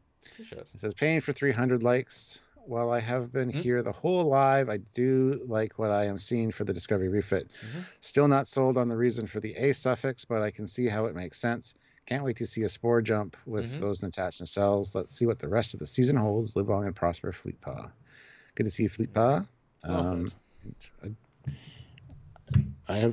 no problem with the A thing. I think it's perfectly fine. I mean, it's not the best thing to do, but other things they've done are worse. Like, I'd rather have an A than a holodeck in pre-TOS, you know? I'd rather have an A than a Spore suit. So, and the thing is, the ship is so much better, I will take a few things. But guys, I'm going to call it now, I want to see 32 more likes, and I want to see $31 more. That should be easy, guys. Throw in a few more 5s. You know what, guys? I'm going to be annoying. I want to see your out of 10. What a shock. I know. I want to see your out of 10 for this ship. This new Discovery. Give us an out of 10, and if you can super chat that with a few 5s, we'll blow past our score. So out of 10, what do you think about this design? Let's just read some more super chats. He's being bossy now too. Annoying and bossy. I want to know. I'm giving you guys the voice. That's why we're live. He's prime Samuel today, guys. I'm just kidding, Samuel. I love you. War Under Technical Solutions shows in £20. Awesome. Thank you very much, Ian. 500 likes, 100 people actively chatting, super chats, super discussion, amazing, everyone. Captain Commander, excellent job. Brian, brilliant moderation. Tyler, thanks for joining. Good night, and check out my company if you can. Go check out Warrender Technical Solutions, I guess on YouTube. Check out his channel, subscribe. I should probably do that myself because I haven't done that.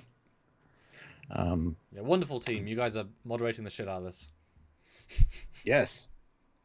And Hellrats96 puts in $5. So with programmable matter, will the Disco AI create an avatar for itself, and will it be Lexa Doeg? That's a Doeg. That's funny. Yeah, that'd be great. I'd love to see a Zora version programmable matter girl. I'd be down. The problem is she would have had that in the future and didn't use it. So clearly they haven't got that tech. No, because that's the old Discovery. It's not this one. It's pretty obvious. Pretty obvious. Just saying. You don't buy that? You don't buy that for $1? Let's see here. Hellrats. No, I just thought already. David W. $10 with no comment, but thank you, David. Much appreciated. Amazing, thank you. Chili Bina, $3 with a thumbs up pair. Thank you. Love the pairs. Joseph Clark, $5. I just want a 350 scale Discovery and Disco Enterprise. Holy shit. You know how big a 350 scale Disco Enterprise would be? Like 6 feet long. Well, it's longer than the E, so whatever the E would be.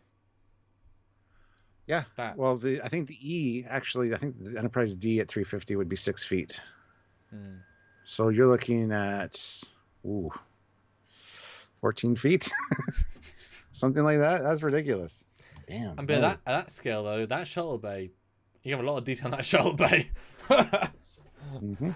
Wow. Then you'd want the door open. You would, yeah. I spent 4.5 weeks painting that shuttle bay. Door closed. Are we season 1? Door closed. Are we season 3? Door open. There you go. Yeah. I would just have it like retractable. Have a little an old style garage door remote for my model. Yeah, I mean it's a big enough. I mean that about like 2 feet along. I mean that's big enough to have a articulating piece. Sure, why not? I like it.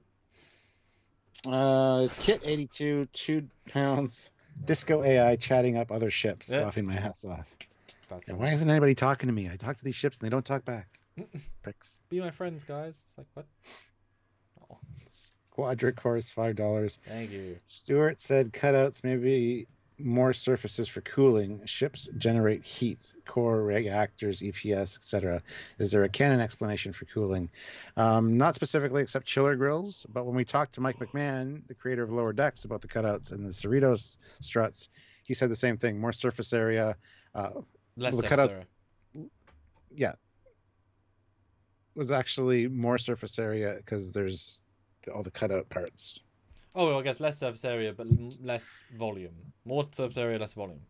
Yes, exactly. Less weight, and more surface area for cooling and stuff if need be. So yes, it's kind of explained if you watch our interview with Mike McMahon. But honestly, I mean, guys, they've like anything like the E, they've had hundreds of years for this technology.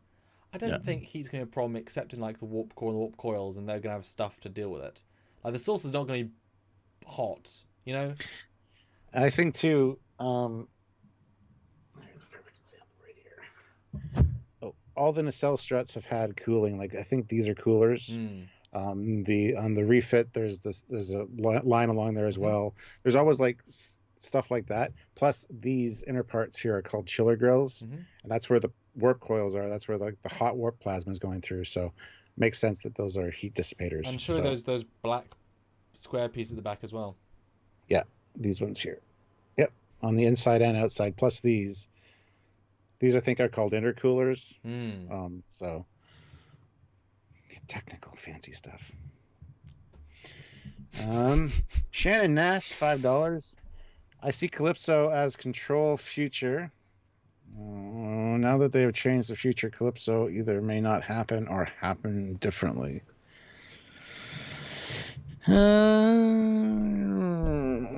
Well, I think Calypso was after the control future, and the control future killed all life in the galaxy. So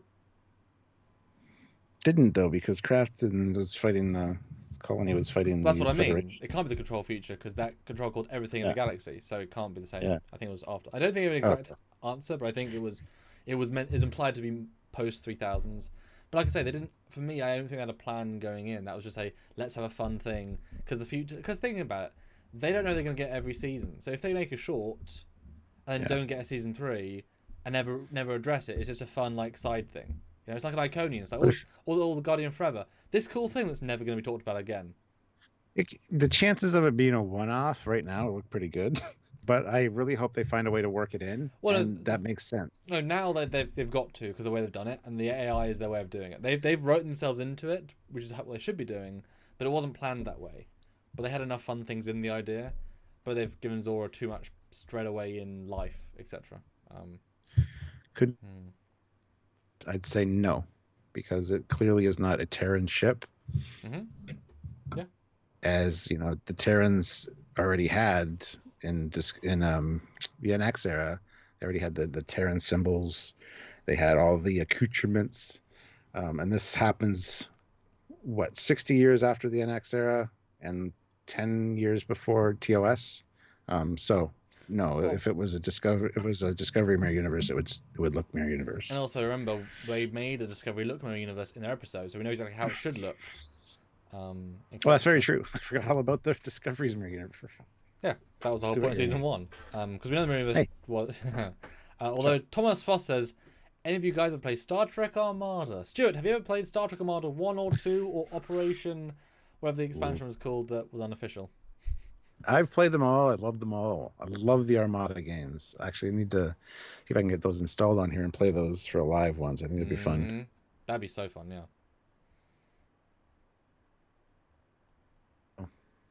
I think you and I playing against each other would be a fantastic live. What is that, Jaws? The Borgard coming, yeah. No, I mean, I have such fond memories of both campaigns. They're both very, very smart. First one being Time, second one being Omega Particle, both with Worf and Gowron, and Worf and Martok, and you know, Locutus. I mean, it's very clever. And the fact that Patrick agreed to do both games and be so good in them says so much about him.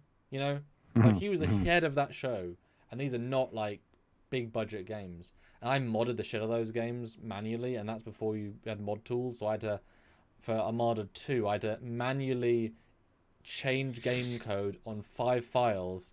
And the first one I got working was the Aurora from Stargate, and I stuck with its manual settings that it really recommended, and I pumped those weapons by a lot, and then I won a game, and I was just like, oh my god, the game is broken now. I love it. I tried modding my Armada with like some TOS ships, and I got the skins, and I didn't know how to do it. Oh, it was something. I just never got it working, and I was like, whatever. But I modded my Starfleet Command Volume 2 to have the multi-era pack, which was fun as hell. I wish I could get that back, but anyway. Yeah. Anyway, where are we here? We got some super chats, I guess. All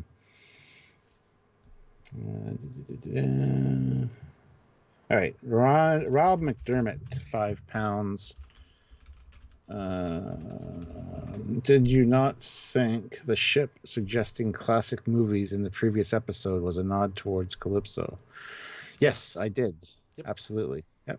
And a good gentle nod, yeah, absolutely. That's why I threw out my theory as to what could happen with that. So, but no, that's shot down. Yeah, it's going to come back in, but like I said, it wasn't planned at the time, but now it's going to be brought back in. That's good. That's fine. That's okay. Tangerine Star 26, £2. Hopefully the writers are now planning each season. Yes, apparently this season is the first one they planned all the way through. Well, let me remind you about where we saw that. That was great. I was reading to an article by the VFX team at Puxamondo, and you know, you always have to be diplomatic with shows, and that makes sense. Brilliant. And they said in their interview, and it was great because this year we were given the entire season plan up front so we could plan the builds. Implying that the other 2 seasons they didn't have the entire season planned, which they didn't. And normally you have the entire season planned before you start it. Maybe not written fully, but you really should, but planned. So the first season, and Stuart, I think you'll agree, boy does it feel planned. Yes, much more so than any of the other ones. Yeah. Jacob McGillicuddy said, nice flyby, we need a Discovery flyby. Fine. Fine. Here we go. Ready? I love playing with my little starships. Although I started that, so it's kind of funny that you're now doing it. And I've been doing it for years. You didn't start nothing.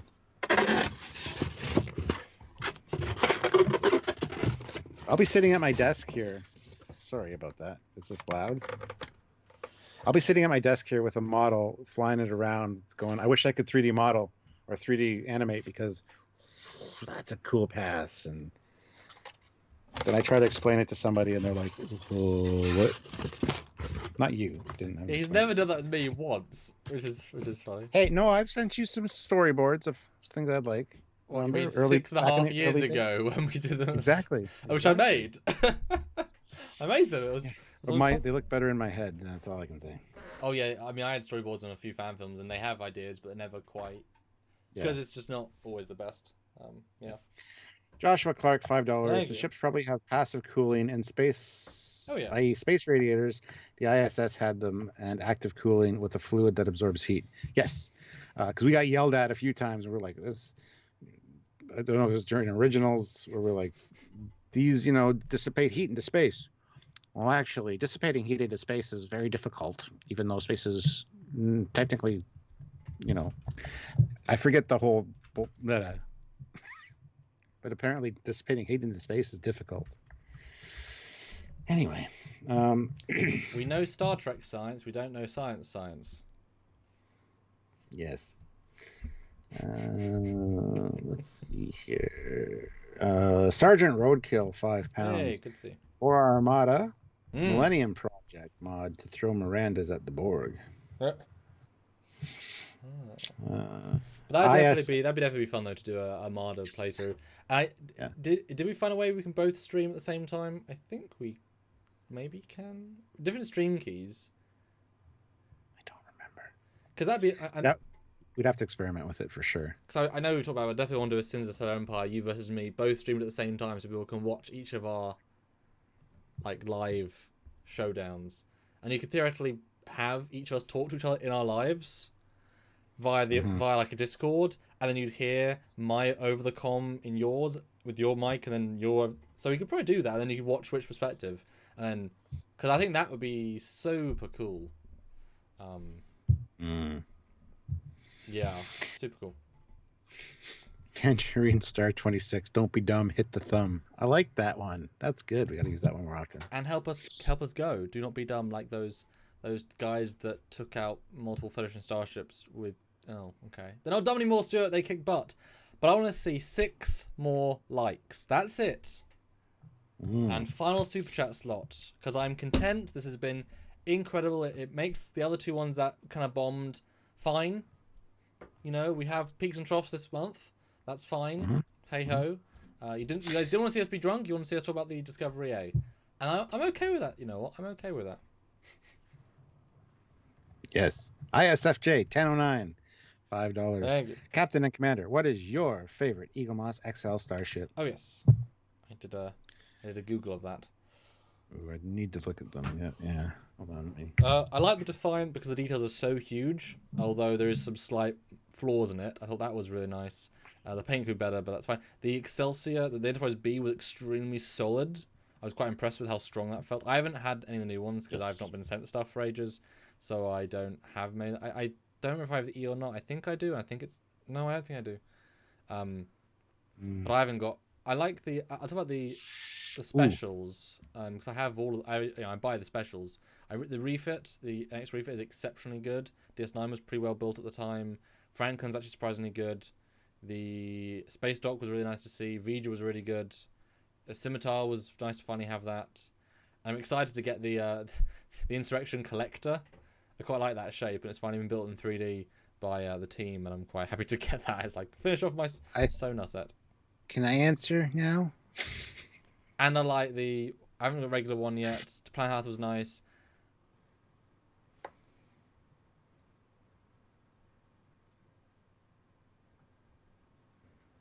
Oh, I can? Okay, Planet cool. Killer was okay. And Dickhead. The Katinga. I think the Katinga is my favorite all-time Yeah, XL. I had that one.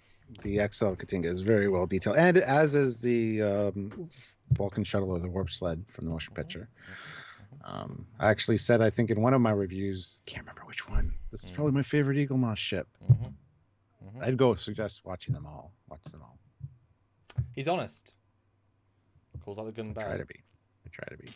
So yeah, guys, final super chat slot has been exceptionally good live, and if you have not yet, well, I'm sure most of you have, do check out our edited content of the past week. We had our Discovery A first look, which is our all these thoughts in a condensed form, 40,000 views. The detailed breakdown, 47,000 views on Sunday. Our Voyager J review yesterday, first look, 32,000 views, and today we released a detailed look at all the other ships in the fleet. We're at 10,000 views in 6 hours.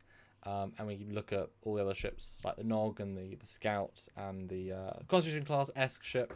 Do check those out. But yeah, final super chat, and then we can pop out.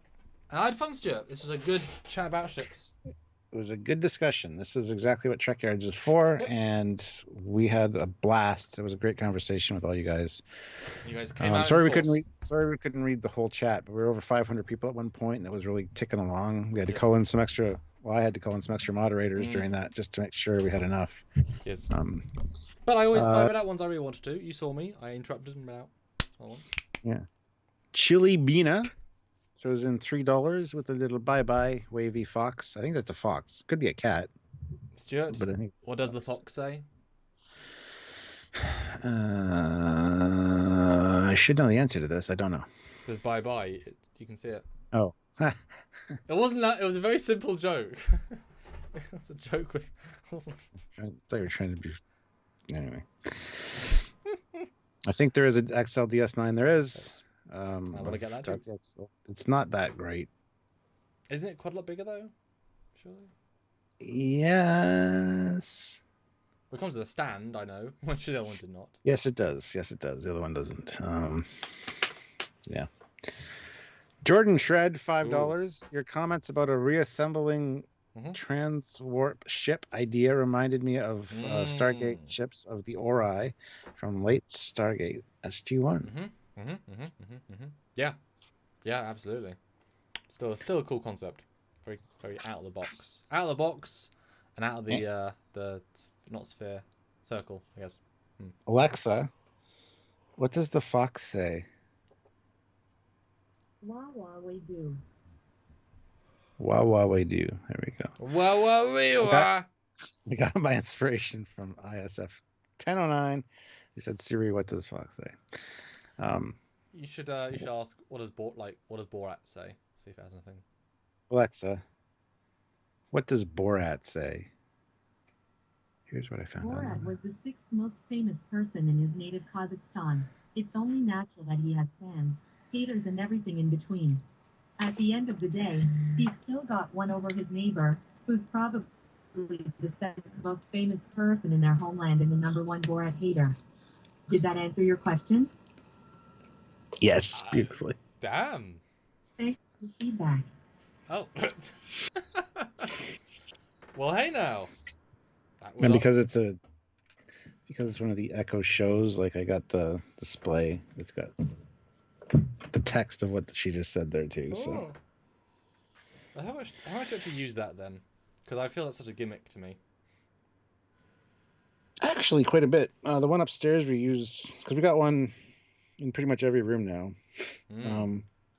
We got 2 shows, one up in the ready room, one down my desk, and we got Eco Dots and other ones, and the big one is in the living room.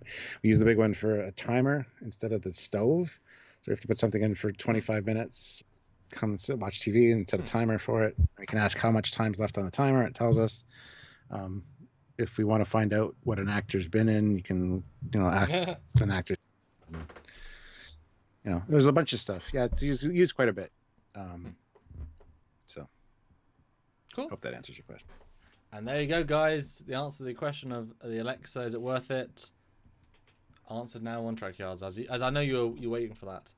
But yes, I'm happy. David L says the USS Borat. Yeah, this is very nice. It's a great success, that ship. It's the best ship in all of Starfleet. We go warp Jew killer. What? It makes sense. I'm not being mean. Mr. Pizza Oh, no. Channel needs 900 subbies. Puts in $2. What you get when you breed a pig with mice? Borat. That's pretty good. Oh my god. Although we've got 3 minutes left. What do you think of Borat 2? The official review show. Okay. Honestly, the minutes. first 20 minutes, I was like, they're trying too hard. This isn't very funny. Mm. The rest of it was fantastic. Mm. And a worthy sequel, a Mhm. worthy subsequent film. Mm-hmm. Subsequent movie film, yeah. Yeah, so, yeah, but the first 20 minutes, I'm like,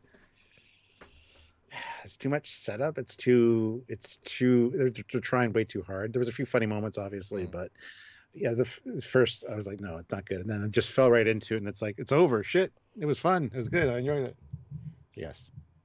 And the reveal at the end's awesome. Well, Borat 1 is a cheap experiment, in essence. It can't be replicated because he's too popular. Except they kind of did in their own way. It was remarkably the same, which is definitely what they wanted. But the fact is, Borat 2 is far more a film. It's like all the scenes where they're, in America with a lady, where they're just by themselves. Like, it's all scripted. You know what I mean? It feels way more like a fake story. But it was nice when they got to the non-scripted bits. But also, you cared a lot more. I thought the balance was good. And the reveal at the end was like, holy. And considering that obviously couldn't have been written because the world didn't exist in that way, like they really pivoted into a genius way. So I'll buy that on Blu-ray. I will absolutely support that film. I thought it was actually really good.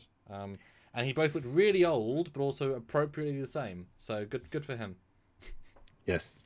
All right, there you go. There's your official Borat review. Trekyards about Discovery A. There you go, guys. So Mr. Pete Channel needs 900 subscribers, which hopefully he has by now. Because seriously, it's the last super chat. Thanks so much, guys. Say your final words, Stuart. Final words, Stuart. Perfect. Until next time, which is tomorrow. Tomorrow's a prediction video. Yes. Yeah. Yes. I forgot what day of the week is. Until then, he's Captain Foley. And he's Commander Cockings. And we'll see you next time. Bye, guys. 2 more likes. Let's get to 560. Hit the like button. Fight City. Oh no, we're City. Yeah, five City. There you go. Quick, likes, come on. And everyone's leaving. Quick, come on, click like. I'm hitting the end stream button. There you go. 561. Bye, guys.